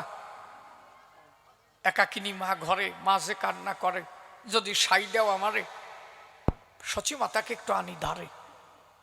মহাপ্রভু সাই দিল, যাও মাকে আনো। বিষ্ণুপ্রিয়া বলল, না আনতে হবে না। বসে শোনেন জ্ঞানীজন, মিথ্যা নয় সে বচন। নিত্যানন্দ লোক পাঠাইয়ে সচি মাতাকে আনলো, বিষ্ণুপ্রিয়াকে আনলো না। তখন সচি মাতা যখন এলো, বসে শোনেন জ্ঞানী দল মহাপ্রভুকে দেখা মাত্র চোখের জল ছেড়ে দিল। কারণ সচি মাতা নিমাই জন্ম নেওয়ার আগে সচি মাতার গর্ভে 8খানা কন্যা সন্তান হয়েছিল। জন্মাবার মাত্রই মারা গেল 8টা কন্যা সন্তান। মহাপ্রভুর জন্মাবার আগে ওনার এক বরদাদা জন্ম নিয়েছিল, যার নাম ছিল বিশ্বরূপ। নাম মিল করে পরবর্তীতে মহাপ্রভুর নাম লেখা হয়েছিল বিশ্বম্বর। একজনের নাম বিশ্বরূপ আর একজনের নাম বিশ্বম্বর। মহাপ্রভুর আর এক নাম হচ্ছে বিশ্বম্বর। বসে শোনেন নারীগণ, তা সচি মাতা যখন দাঁড়ালো, এক এক করে যার 10টা সন্তান চলে যায়, সেই মা ঠিক থাকতে পারে দাঁড়ায়। দেখা মাত্র নিমাই চোখের জল ছেড়ে দেয়। নিমাই ডাক দিয়ে বলছে, মা আমি সন্ন্যাস ভেঙে দেব। আমি সন্ন্যাস নেব না। সচিমাতা বলছে কেন? বলে সন্ন্যাস নেব কি করি? মা যদি কাঁদে অঝরে, মায়ের কান্না দেখে সন্ন্যাস নেওয়া যাবে কোনো প্রকারে? আমি সন্ন্যাস ভেঙে দেবো, সন্ন্যাস নেব না। সচিমাতা বললেন তোমার সন্ন্যাস নিতে হবে। বলে তুমি যে কাঁদছো? বলে আমি কাঁদবো, আমি কাঁদবো, বউমা কাঁদবে। তুমি জানো এক এক করে 10টা সন্তান যে মায়ের যায়, সন্তান হারানো বিরহ বেদনা মাতা ছাড়া আর কেউ বোঝে না। আমি তো কাঁদবো, আমি কাঁদবো। যে নারী তার স্বামী হারিয়েছে সেও কাঁদবে। আমাদের দুজনের কাঁদতে হবে, তবুও তোমাকে সন্ন্যাস নিতে হবে। তুমি জানো না যে পুরুষ একবার সন্ন্যাস নেয়, সন্ন্যাস যদি কারো ভেঙে যায় তার 21 পুরুষ নরকে যায়। আমি কোনোভাবে চাই না তোমার সন্ন্যাস ভেঙে যাক, তবে আমি কাঁদবো, বউমা কাঁদবে। আমাদের দুজনের কান্নার মধ্যে দিয়ে একটা বিরহের নদী বয়ে যাবে। তবুও তোমার তার উপরে দাঁড়াইয়ে সন্ন্যাসের বাঁশি বাজাতে হবে, তোমার সন্ন্যাস নিতে হবে। মহাপ্রভু রওনা দিয়েছে, মা পিছনে দাঁড়ায় আছে। খালি লক্ষ্য করো, এই শুনতে শুনতে যদি কারোর মধ্যে একবার ভাবনা জন্মায় না, দর্শন হয়ে যায় তার। আমি যা বলছি এগুলো লক্ষ্য করো। মহাপ্রভু চলে যাচ্ছে, মা পিছনে দাঁড়ায় আছে। একবার মাত্র মায়ের দিকে ফিরে তাকিয়েছে। সচিমাতা চোখের জল ছেড়ে দিয়ে বলছে, নিমাই জন্মের মতো চলে যাচ্ছি, রাত তোর সাথে আমার দেখা হবে না। ভাবো বিষয়টা কোন জায়গায়। চোখের জল ছেড়ে দিয়ে বলছে ডাকিয়া, খোকারে এই যে চলে যাচ্ছিস, আর তোর সাথে আমার দেখা হবে না, আমি জানি। মহাপ্রভু পিছন ফিরে বললেন, মা আমার যদি আবার জগতে আসতে হয়, তোর মতো গর্ভে ছাড়া আমি আর জগতে আসতে পারি। আমার যদি আবার আসতে হয়, আবার আসতে হয়, আমি তোর ঘরেই জন্ম নেব। বলে এই বলে চলে যাবি, আর তোর সাথে আমার দেখা হবে না, আমি জানি। বলে মা একটা কথা দিয়ে গেলাম তোরে, কি? যদি কোনোদিন সন্ধ্যার আধারে তোর সন্তানকে তোর মনে করে, যদি মনে পড়ে আমার কথা নিস, ঘরের দরজা দিয়া থালে ভাত মাখাইয়া সন্ধ্যাবেলা নিমাই নিমাই বলে ডাক দিস, আমি তোর হাতে এসে প্রসাদ খেয়ে কথা দিলাম তোরে। মায়ের কাছে ধরা পড়ে গেল। মা বলল, তাই তুই তো চলে যাবি আমি জানি, শুধু এইটুক সান্ত্বনা দিলি, আর কিছু নাই। বলে মা তোরে এড়াইতে শক্তি নাহি কমার, তব গর্ভে জন্ম নেব আরো 2 বার। শেষ জন্ম নেব আমি ওই সন্ন্যক্ষণে, যত জীব মাতাইব হরি প্রেম বানে।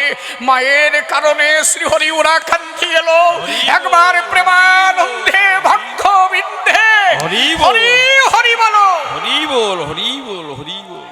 ওই যে মায়ের কাছে নিমাই কথা দিয়ে ছিল, তার প্রমাণ একদিন মহাপ্রভু দিয়েছিল। একদিন পৌষ সংক্রান্তি তিথে, কি বলবো, সভাতে নিমাই চাঁদের কথা মায়ের মনে পড়ে গেল। কারণ আমাদের বাংলাদেশের এই বিষয়গুলো জানা আছে ভালো, কর্তারা তো সবাই জানে। যখন পৌষ মাস পড়তো আমাদের পিঠে পায়েস বানাতো না বাবা, ঠিক কিনা? ঘরে ঘরে পিঠে পায়েস বানাতো। ওই যে তখনই ছিল ঢেকি থাকতো, এখন তো সে ঢেকি ছাটা পাওয়াই যায় না। 7 বাড়ি খুঁজেও, মানে 7 বাড়ি বলে 1000 বাড়ি খুঁজি একখান ঢেকি পাওয়া যায় না। খেজুর গাছও নাই, থাকলেও বাবা সেই রস আর পাওয়া যায় না, কেউ কাটে না। সেই যে তখনকার সবাই ওই পৌষ সংক্রান্তির দিনে সচিমাতা পিঠে পায়েস বানাইয়ে ভাবলো মনে মনে, চলে গেছে নিমাই। কথা তো দিয়েছিল, বলেছিল, তাই মা যদি কোনোদিন সন্ধ্যার আধারে তোরে আমার যদি তোর মনে পড়ে, কথা নিবি, ভাত মা খাইয়ে কি প্রসাদ নিয়ে দরজা আটকাইয়ে আমারে ডাক দিস, আমারে তুই পাবি। তাহলে আমি একটা পরীক্ষা করতে চাই। সেদিন পৌষ সংক্রান্তি ছিল, বসে শোনেন জ্ঞানী দল, ঘরের দরজা আটকাইয়া সচিমাতা চোখের জল ছেড়ে দিয়া নিমাই নিমাই বলে যখন ডাক দিয়েছিল, যেই নিমাই বলে ডাক দিল, বসে শোনেন জ্ঞানী দল, দরজাটা আটকানো ছিল, ঘরের সমস্ত প্রদীপ নিভানো ছিল। সচিমাতা দেখে, তাই সম্মুখে দাঁড়াই আমার মহাপ্রভু নিমাই। বলছে, নিমাই তুই এসেছিস? বলে, হ্যাঁ মা এসেছি। বলে, আমি ভুল দেখছি না তো? বলে, না। বলে, তুই আসলে কি? বলে, মা আমি কথা দিয়েছিলাম না, তুই যখন ডাক দিবি আমারে আমি আসবো তোর ধারে। কোনোদিন মাতৃঋণ বলা যায় রে? তোর ঋণ জন্ম জন্মান্তরে শোধ দিতে পারবো না। তাই যখন খাবার নিয়া তুই ডাক দিলি চোখের জল ছাড়িয়া, কি বলবো তোর কাছে বলিয়া, এ কথা মিথ্যা নয়। থাকি আমি যত দূরে, তুই ডাক দিবি যখন মরে, আমি কথা দিয়ে গেলাম তোরে, তোর ঋণ শোধাম হাত ধরে আমি তোর কাছে এসে কথা দিল নদী আর নিবাই। মাতৃঋণ শোধানো যায় না, অন্তরে করেন ধারণা। এই জন্য হরিচাঁদ ঠাকুর করেছিল বর্ণনা, মাতা পিতা গাছের গোড়া, হরি গাছের ফল, গাছের গোড়া কেটে কেন আগায় ঢালো জল। নারীর কাছে ঋণী হলো, মহাপ্রভুকে আবার আসতে হলো। বিষ্ণুপ্রিয়া কমানা, শুধু জীবের জন্য তার আসতে হলো তা না, বিষ্ণুপ্রিয়াও কিন্তু কমা ছিল না। ঘরের থেকে বিষ্ণুপ্রিয়া বাইরে এসে দাঁড়ালো, বাইরে এসে শুধু একটা ডাক দিল, প্রিয়াজি। যেই বলল প্রিয়াজি, বিষ্ণুপ্রিয়া বুঝতে পারলো আমার প্রভু এসেছে। বাইরে এসে দাঁড়ালো, দেখে তাই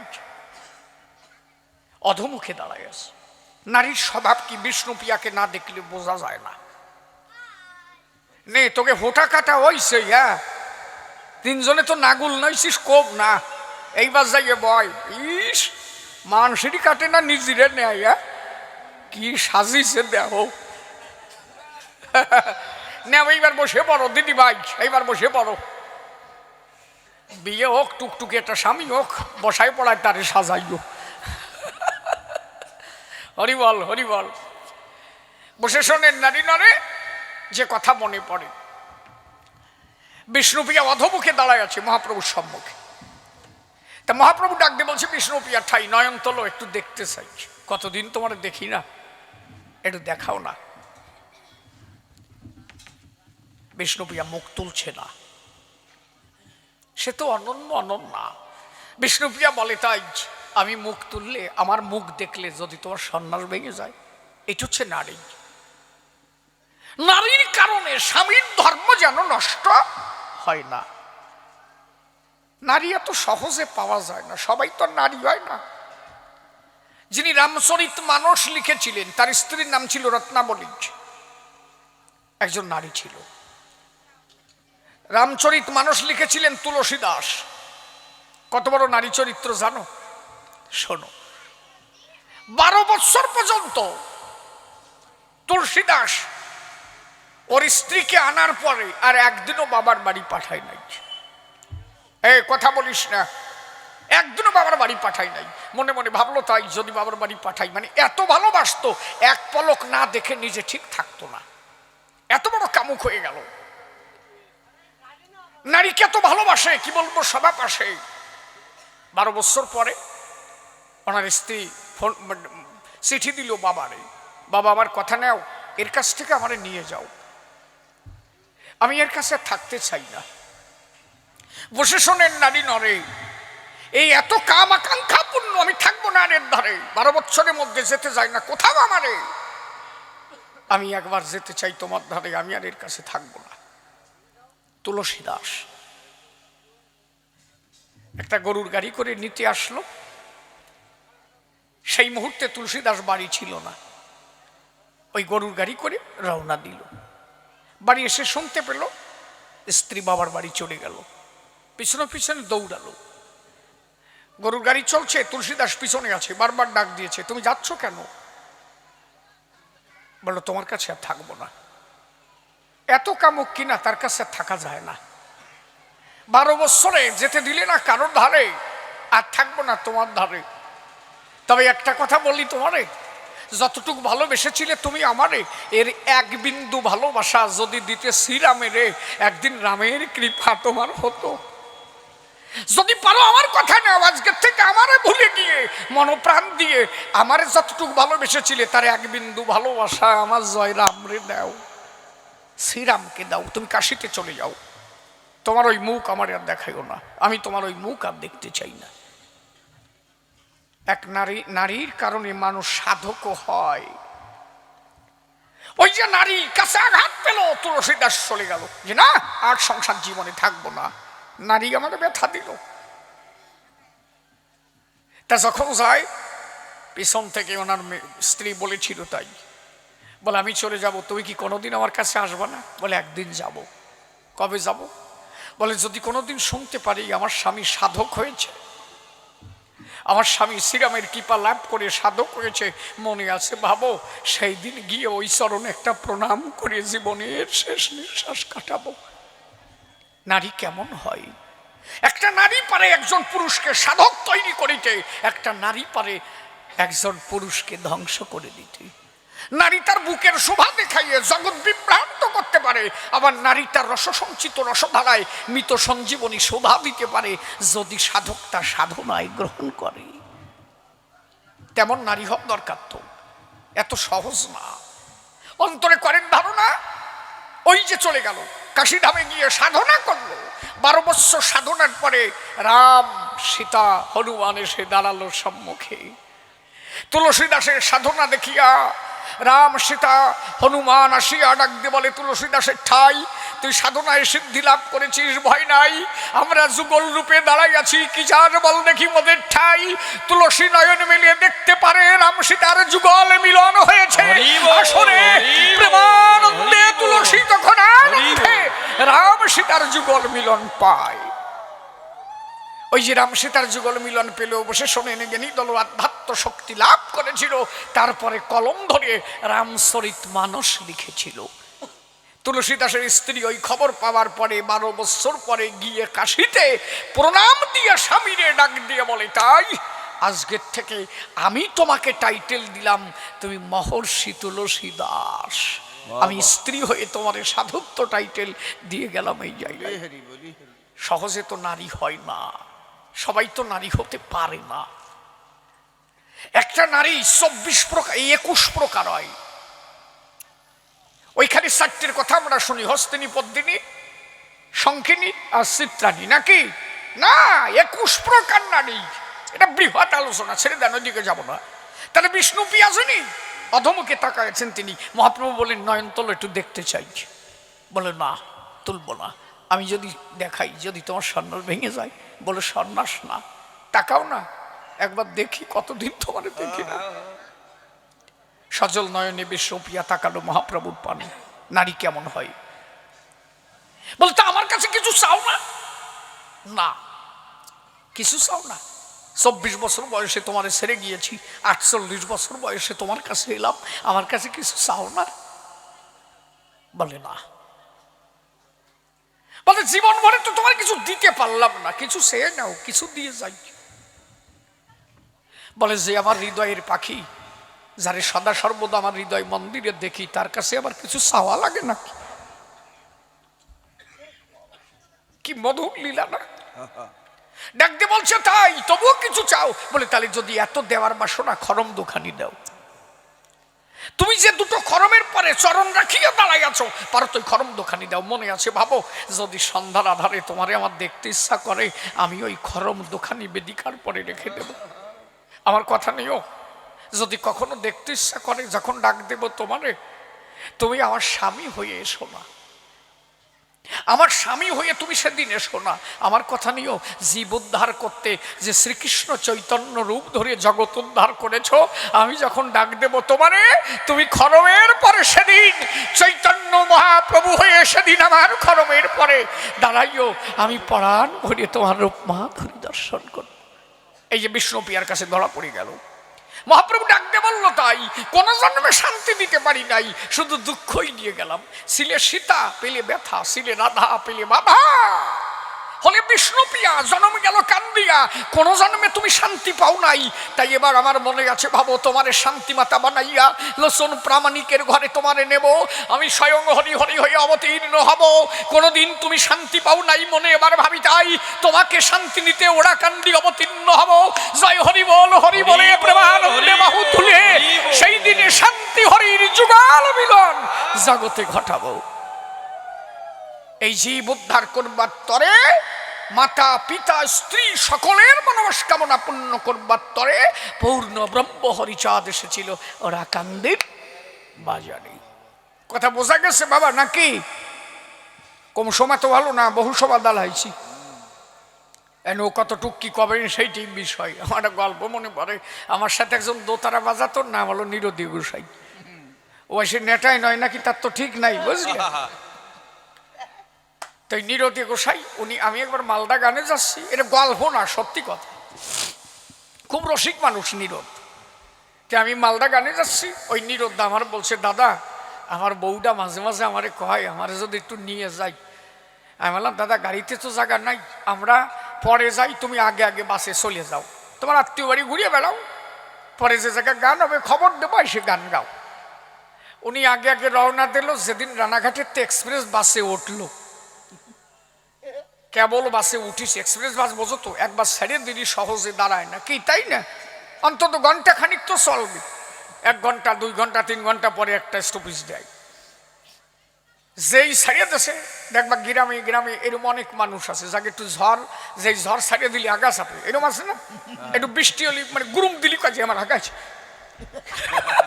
এরকম লোক আছে না? তোমাকে আছে না? ওই দেখো আছে না?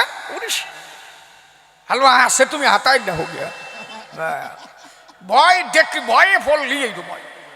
তা যেই বাস ছাড়িয়ে দেশে ওই নিরোদের বোরা গাছ, বিটার ধারে কয় যে শুনছো আমার না গাইছে, নিরোদ কয় যে বাস ছাড়িয়ে পারলো না গাইছে, তোমার কিটার দাঁড় করাবে?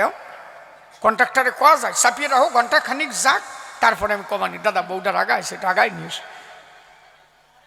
আর ওর বউ কয় যে আমার অবস্থা খারাপ, তুলোমুখী, কি কোন সময় মারিয়ে দেবো তার ঠিক নেই, কপাল এত বড় খারাপ, বাস চলতেছে, চলতে চলতে যাই বাম পারে বাস পড়িছে, ওই চালানে এগিয়ে দিচ্ছে, বাসের সিট বাইয়ে যাচ্ছে, এমন দুর্গন্ধ বাড়ইছে। নিরোদ ওই বউ ছাড়িয়ে দিয়ে সবার শেষে যাইয়ে বইছে। ও দেখছে যদি মানুষ বুঝতে পারে বউ আমার কেন, আমারই সোসাতি গেল, ও পিছনে যাইয়া বইছে, বুঝলি? আর ডাক দিছে, কন্ট্রাক্টরে কয় যে দাদা বউ কারে হাগিয়ে রয়েছে। ও আর মাথা নাড়াই না, ওই নিচে ওরে গিটি নিচে ওরে বসে রয়েছে, কয় যে দাদা বউ কাম, কথা কয় না। 8-10 বার করার পরে কন্ট্রাক্টর কয় যে বউ যদি কেন নামাই দোয়াই টয় আমি নিয়ে গেলাম। ও কয় যে বউ আমার থুয়ে যা, আমি দোয়াই দিচ্ছি, এই জন্য তোরে করি মানা, এইভাবে নেটায় নিস না, তাই না? অন্তরে আসে ভাবো, আরো তার জবাব দেব। তারপরে দেখে বলেছে ধর্মসভার গায়ে, বলে অনন্য যুগে যত অবতারগণ, এই যুগে ভক্ত তাহা হতে বলবান। কি করে বলবান হয়? শোন, ভক্ত গেলে ভক্তির ঘরে বসে শোনেন নারী নরে, ভগবান তোকে ভক্তকে শ্রেষ্ঠ আসন দেয়। অনন্য যুগে যারা ছিল বসে শোনেন জ্ঞানী দল, অংশ অবতারে তারা এলো। এ যুগে ভক্ত সেই অবতারের অংশ হয়ে অবতীর্ণ হলো বিশ্ব বসুধায়, বসে শোনেন নারী নরে। তাই কত মরা বাসা এছিল তারা এ সংসারে, এর হাজার হাজার প্রমাণ আছে, মিথ্যা কথা নয়। আমি পাগল বিচরণ, বসে শোনেন জ্ঞানীজন, এটা আমার কৃতিত্ব নয়। আমি ছিলাম বাবা গুরু চান্দের দ্বারে, বসে শোনেন নারী নরে, কথাটা বলি আসরে, এ কথা মিথ্যা নয়।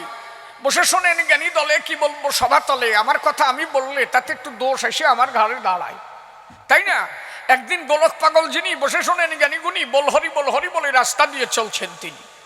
রাস্তা দিয়ে চলতে তালে আছে, কি বলবো আপনাদের কাছে, হঠাৎ করে দেখতে পারে এক বাড়িতে একটা বাচ্চা মারা যাচ্ছে। ছেলেটাকে নিয়ে উঠোনে বসে সবাই কান্না করছে, ঊর্ধ্বশ্বাস উঠে গেছে। পাগল যেই মাত্র বাড়ি পা দিল, ছেলেটা দেহ ত্যাগ করল।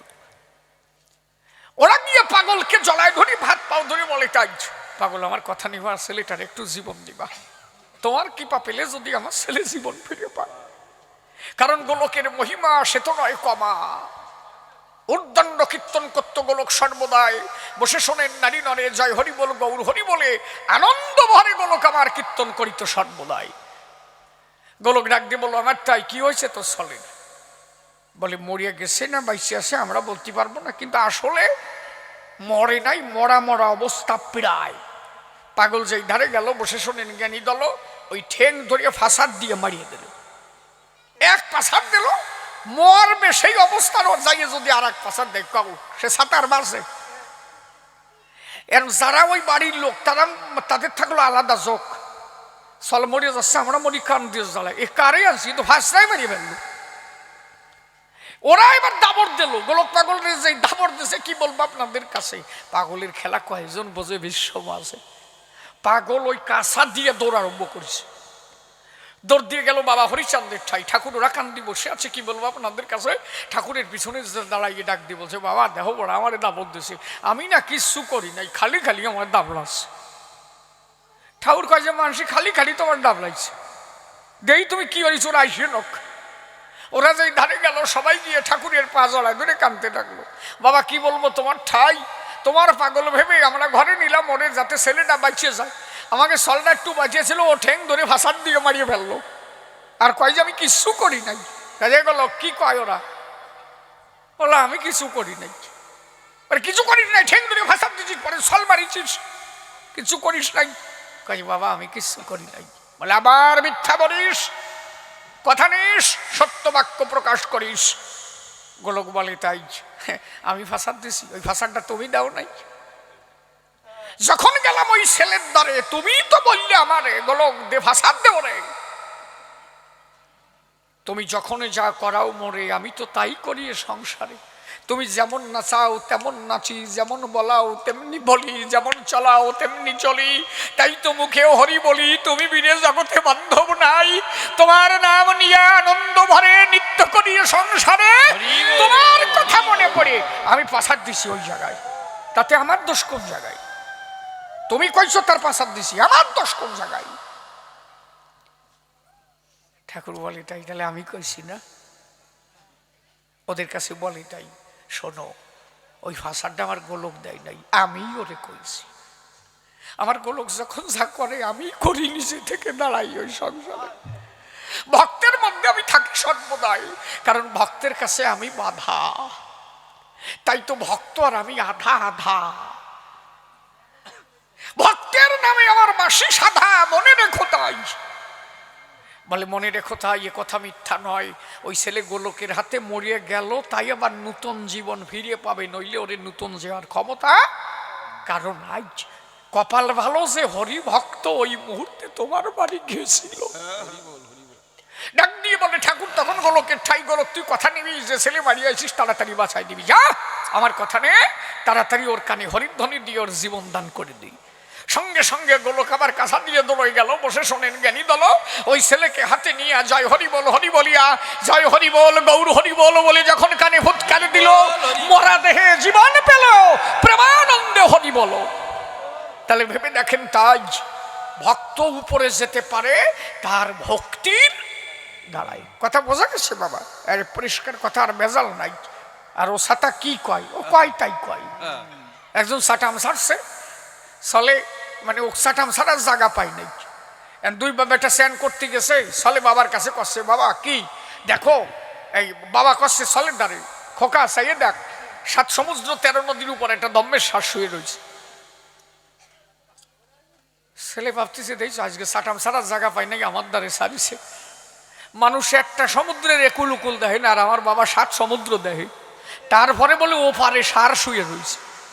সল তো কমা না, ওই প্রোডাকশনেরটা তৈরি। সল কয় যে বাবা আমি কি দেখি জানো? বলে কি দেখিস? বলে আমি দেখতেছি ওই সারের কানের গোড়া দিয়ে মাছি বন বন করে ঘুরতেছে। বাবা দেখেছে আমি 14 চাটাবিয়া, সল দেই হয়েছে 18 চাটাবিয়া। বাবা দেশে সল রে তোর মতো সর, একটা সমুদ্রের একুল উকুল দেখা যায় না, তুই 7 সমুদ্রে মাছি কানের গোড়া দিয়ে ঘুরে বেড়াচ্ছি, এত চাটাম শিখছিস কোন জায়গায়? ওই সর খাইয়ে বাড়ি চলে আসছে। ওর মা রে কইছে, মা বাবা আমার মারিছে। বলে কেন? বলে আমার কাছে গল্প দেশে 7 সমুদ্র 13 নদীর পরে সার শুয়ে রয়েছে। বলে তা তুই কি করেছিস? বলে আমিও কইছি ওই কানের গোড়া দিয়ে মাছি ভন ভন ভন ভন করে ঘুরতিস। বলে ঠিকই তো কইছিস। বলে তা আমার মারলো কেন? বলে দাঁড়া শালা বাড়ি আসে লোক। রান্নাঘরে যা তরকারি টরকারি ছিল ঢালিয়ে ডুলিয়ে রাখছে। ওই হোড়া কবাই এসে আন করে বাড়ি আইছে, বউডারে কইছে ভাত দাও, কাজে যাও বাড়িয়ে খাও। রান্নাঘরে যাইয়ে দেখে তাই হাড়ি সিট করা, ডাল তরকারি বুট করা, মাছের তরকারি কাট করা, কই মাছ যেন কাটটায় বেড়াচ্ছে। পরিস্থিতি খারাপ, সব ঢালা। কাজে রান্নাঘরের অবস্থা এইরকম কেন? কাজে কি যে কও, দুই বাপ্পাটা স্নান করতে গেছো, সুস্থভাবে স্নান করি আসবা। কোন শালা কইছে যে সাড্ডার ভাষায় কুরুত দিতি? 7 সমুদ্র 13 নদীর পরে সাড্ডা রয়েছে চুপ করে, দুই বাপ্পাটা কুরুত দিলে কেন? ওই সারের ভাষায় কুরুত দেছ, সার ওই জায়গাতে মাথা ঝাইতেছে, আমার রান্নাঘরে ডাল তরকারি ডালিয়ে গেছে। কয় যে বউ দেই 21 চাটাম। চাটাম কার কাছে দিস? আমি যদি চাটাম ছাড়ি তো 14 পুরুষ জন্মাই ছাড়িয়ে দিতে পারি। দেও ঢোলে বাড়ি আর একটা ছোট্ট করে গান করি, আরো হবে 2 আসো। ও মামা আমার বেলা ডুবে গেল, হারে আমার আধার ঘনায় গেল। ওরে আমি কেমনে পার হব রে ভাবি তাই। ওরে আমার বেলা ডুবে গেল, ওরে আমার আধার ঘনায় গেল। ও আমি কেমন পার হব রে ভাবি তাই। ওরে আমার বেলা ডুবে গেল, ওরে আমার আধার ঘনায় গেল। ও আমি কেমন পার হব রে ভাবি তাই।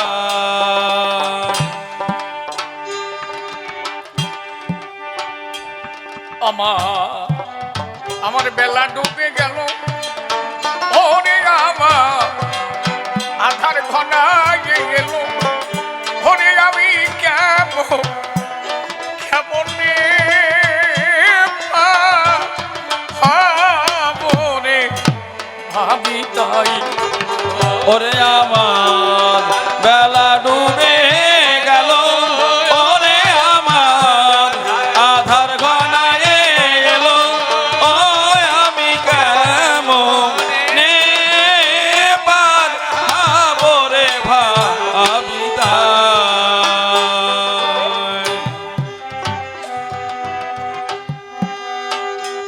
কেত্রাকে বেলায় পড়ে গেছি।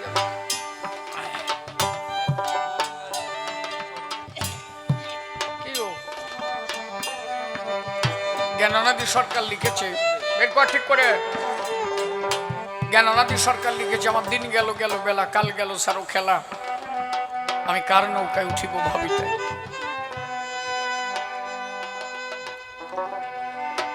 সড়াইয়ে হুটরে ফেলবান। সঞ্জিত নে তো এই গানটা আমার লেখা। বিষয়টা কি, কখন কোন গান লেখি ওই মুখস্থ করে রাখা সম্ভব হয়। অনাদিবাবু লিখলেন, দিন গেল বেলা, কাল গেল সারো খেলা, আমি কার নৌকায় উঠিব ভাবিতাই।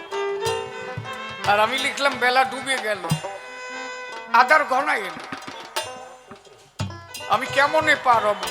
উনি তো তার নৌকা খুঁজে পাইছে, কোন নৌকায় উঠবে, আর আমার কোনো নৌকার দিক দ্বারা নেই। আমি পার হতে পারবো কিনা সেই ভাবনা নিয়ে বসে গেছে।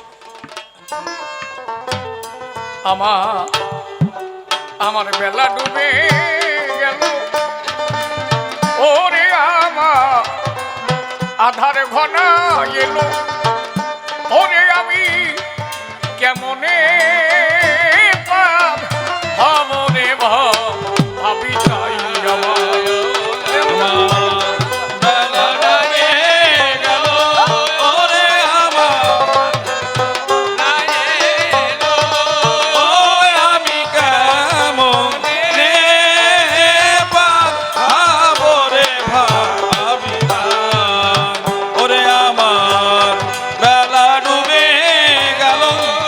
ওরে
সাথী কেহ না।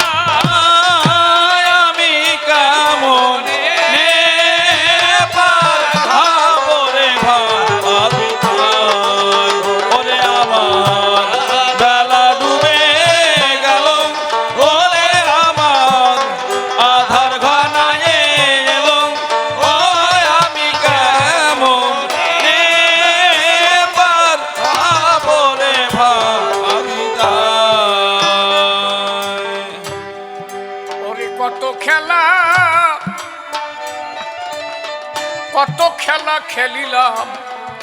খেললাম আমি, ওরে মিশে মায়ায় মজে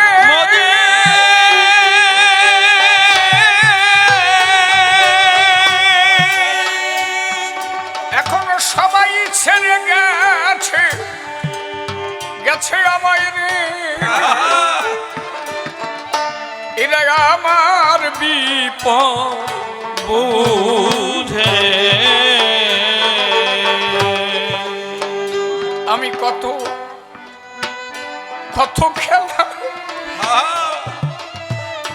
খেলা খেললাম আমি, যাদের নিয়ে আমি এসেছিলাম। কত খেলা হয়ে গেল, এক এক করে পিছন ফিরে চেয়ে দেখলাম যার যার মতো শেষে চলে গেল, আমি একার মতো পড়ে থাকলাম। আমারও যে কোনো মুহূর্তে এদেশ ছেড়ে স্বদেশের উদ্দেশ্যে রওনা দিতে। তাই দীনবন্ধুর চরণ প্রান্তে নিবেদন, হে দীনবন্ধু, যেদিন গিয়ে তোমার ওই কুলে দাঁড়াবো, তোমার ওই চরণ ধরে দিয়ে দেবো,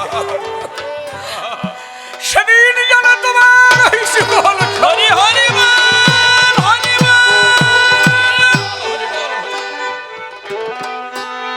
আমি কত খেলা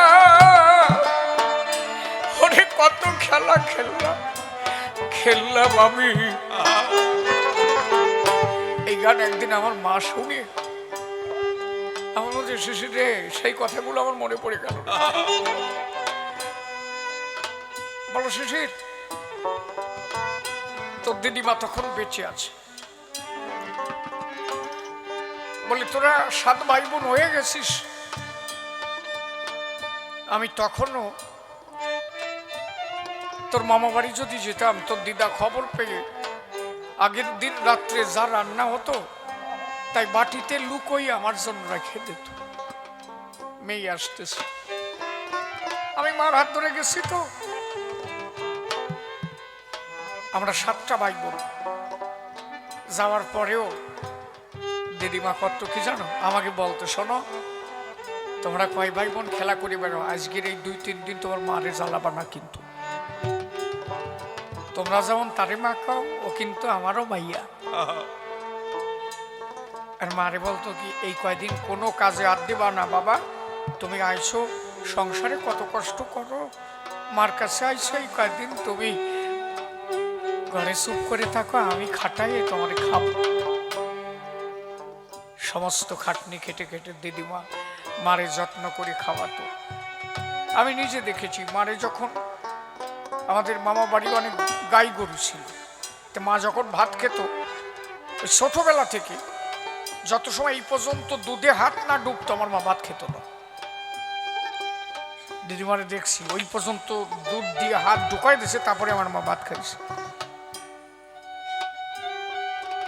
মেয়েদের কাছে মা বাবা যে কি অমূল্য সম্পদ, সেই অমূল্য সম্পদ যেদিন থেকে হারায় যায় এই জগতে, আর তার ব্যথা বোঝার মতো পিতা মাতা যে কি অমূল্য সম্পদ। বাবা বাবা দেখছে ছেলেটা টিনের চালের উপরে টিন ছাইছে চৈত্র মাসের রোদ্রে। বাবা ছেলেটারে বলছে, খোকা নেমে আয়, সন্ধ্যাবেলা ওই 3খানা টিন সে দিস, নেমে আয়। বলে বাবা 3টে টিন আছে। বলে আর 1খানা টিন তুই ছাবি না, আমি তোর বাবা। বলে বাবা তুমি বোঝো না, একটু কাজ না সেরে গেলে বিকালে অন্য কাজে হাত দেবো। বলে বলেছি যখন, আর সাবিনা তো ছেলে নামে না। বাবা কয় দেখবি তুই নামবি। ওই ছেলের একটা ছেলে হয়েছিল 2.5 বছর বয়স। ঘরের থেকে ওই ছেলেটা রেখে বুড়ো বাবা কি করেছে, ওরে রোদ্রের মধ্যে টানায় রাখছে। সলটি নিতে লাভ দিয়ে পড়ে সলটারে কোলে নিয়ে কয়ে বাবা তোমার বোধ নাই, ওইটুক সল রোদ্রে দিলে। বাবা বলে ছেলের ধারে, তোমার ছেলের জন্য তোমার যেমন পরাণ কাঁদে, তুমিও তো আমার ছেলে, তোমার জন্য তো আমার। এই যে মা বাবা যাদের ঋণ জন্ম জন্মান্তরে শোধ দেওয়া যায় না, যতদিন পর্যন্ত পিতা মাতা আছে তোমার জীবনের যত সাধন ভজন যা কিছু ওই মা বাবার চরণ তলে। দক্ষিণী মা জানো না, যদিও কথাটা কাল্পনিক, ছেলেটা একটা মেয়েকে ভালোবেসেছে। মেয়েটা ছেলেটাকে বলছে তুমি আমার জন্য কি করতে পারো? বলে সব পারি। বলে তোমার মাকে মেরে ওই কলজাটা আনতে পারো? বলে হ্যাঁ পারি। বলে তা যাও। মায়ের কলজা ছিঁড়িয়ে ছেলে নিয়ে চলে যাচ্ছে। এটা শিক্ষণীয় বিষয়। ঘরের একটা কাঠে বেঁধে ছেলেটা পড়ে গেল, মায়ের কলিজা থেকে একটা সাউন্ড হচ্ছে, খোকারে তোর লাগেনি তো? মা এত বড় সম্পদ, জীবনের সমস্ত ক্ষতি হয়ে যাচ্ছে, তবুও সন্তানকে কোনোদিন অভিশাপ করে না। এই হচ্ছে মা। স্ত্রীর যন্ত্রণায় মা, ছেলেটা মাকে মাথায় ঝুড়িতে করে গভীর বনের মধ্যে ফেলে রাখতে যাচ্ছে। বনের মধ্যে মাকে রেখে বলছে মা আমি একটু বাড়ি যাই, এই আমি একটু জল পিপাসা চেপেছে, একটু জল খেয়ে আস। বলে ঠিক আছে যা। মা জানে ছেলে আমারে ফেলে রেখে যাচ্ছে, আর ছেলে আসবে না।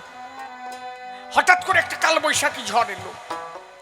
ছেলেটা মাকে ফেলে রেখে যাচ্ছে, তো তাই শেষ বিদায় বেলা গাছের আড়াল থেকে জন্মের মতো মাকে দেখে যাচ্ছে যে আর জীবনে তারে দেখতে পারে কিনা।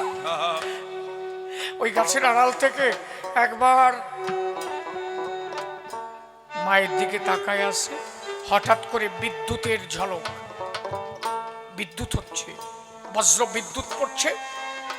মা কি করেছে, একটা সাইড প্যারালাইসিস ছিল মায়ের, তো একখানা হাত উঁচু করে গোবিন্দের কাছে বলছে হে ঠাকুর, আমি জানি আমার ছেলে আমাকে ফেলে রেখে যাচ্ছে, ওর আসবে না আমি জানি, কিন্তু তবুও আমার জীবনের শেষ চাওয়া এই যে বজ্র বিদ্যুৎ হচ্ছে, আমার সন্তানের কপালে যদি বজ্র বিদ্যুৎ লেখা থাকে, ওইটা ওর থেকে কেটে নিয়ে আমার কপালে লিখে দাও।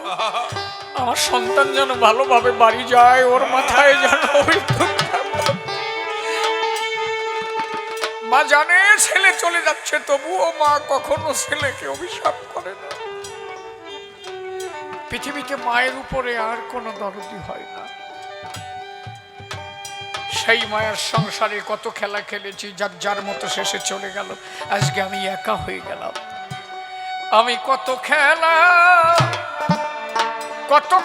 খেললাম রে, খেললাম রে আমি, ওরে মিশে মায়ায় মজে।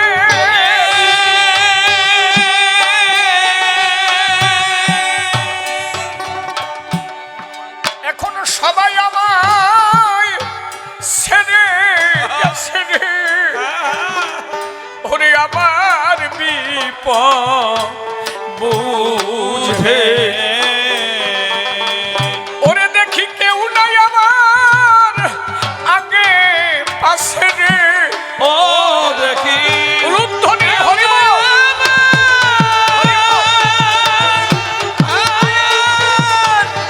আগে পাশে।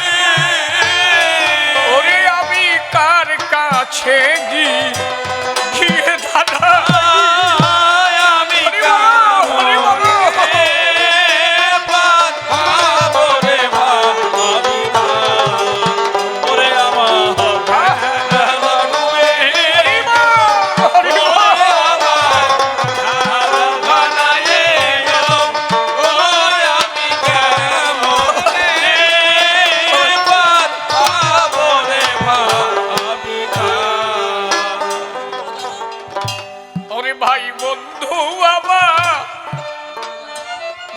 বন্ধু আমার ছিল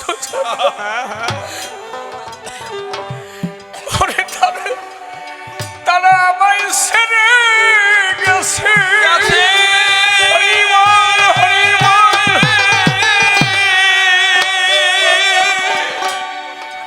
এখন আমি একা একা বসে বসে কান্দি রে। ওরে একা একা বসে বসে কান্দি রে।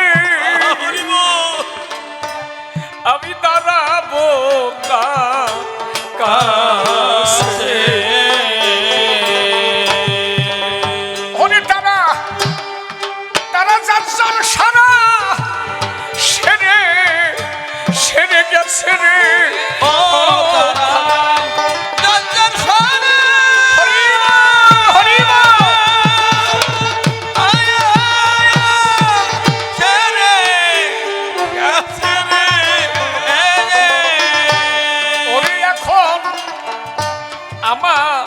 আমার দিক কেউ ফিরে না চায়। আমি গামো নেবার ভাবরে ভাবিতাই ওরে আমার বেলা ডুবে গেল ওরে আমার আধার ঘনায় এলো ও আমি গামো নেবার ভাবরে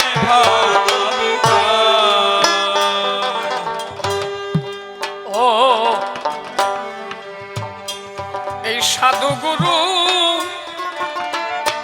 সাধু গুরুর চরণ ধুলি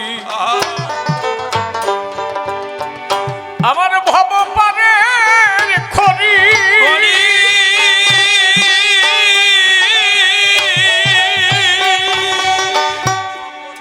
ওরে এই সাধু সঙ্গ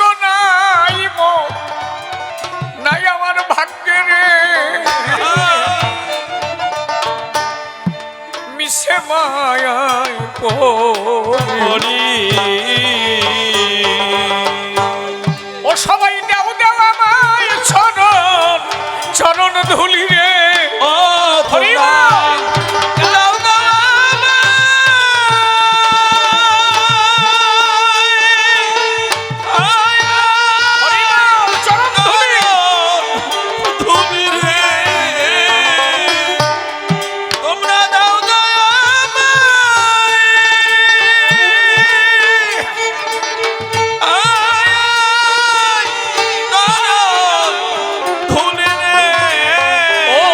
সবাই দেও সবাই চরণ ধুলি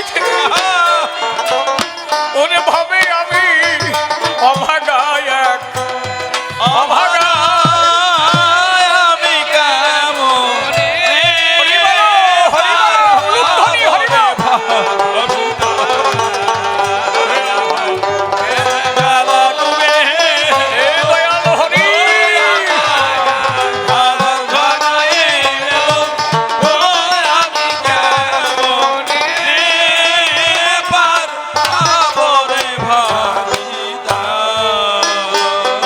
শিশির বলে আমি আজ আমি সবহারা কাঙাল। ওরে আমি কেমনে যাব পারে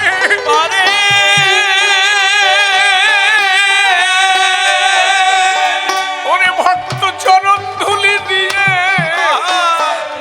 আমায় রে তোমরা আশীর্বাদ দাও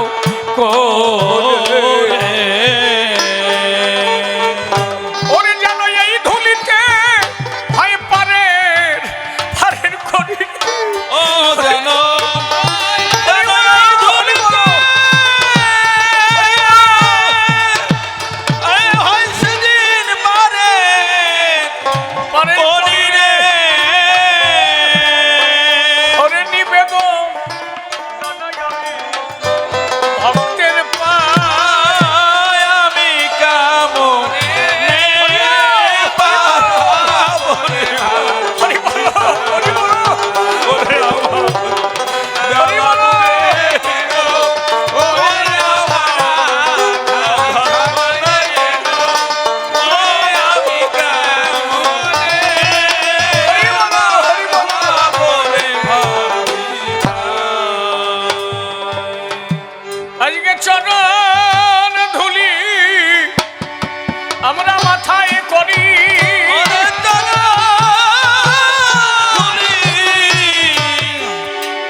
নির্দেশ যে গান সাঙ্গ করেন মিলন দেন যাতে ভক্তরা প্রসাদ নিতে তারা সবাই পারে। তাহলে আমরা এখন সবাই চলে যাব, সবাই চরণ ধুলি হরে দেওয়া বারে। বাড়ির যারা আছে সবাই ভক্তের চরণ ধুলি দাও, সবাই ভক্তের চরণ ধুলি দাও, তোমরা ভক্তের আশীর্বাদ নাও। আরে চরণ ধুলি দেওয়া বারে, চরণ ধুলি দেওয়া মারে। এই যে সাধুগুরুর প্রেমের ও তোমরা চরণ ধুলি দেওয়া বারে। এই সাধু গুরু হরি বলো, হরি বলো, প্রেমের বাজার উলুধ্বনি মা উলুধ্বনি। চরণ ধুলি দেওয়া মারে। আমার ভাগ্যে এমন দিন হয় কি না হয়, আমার ভাগ্যে এমন দিন হয় কি না হয়।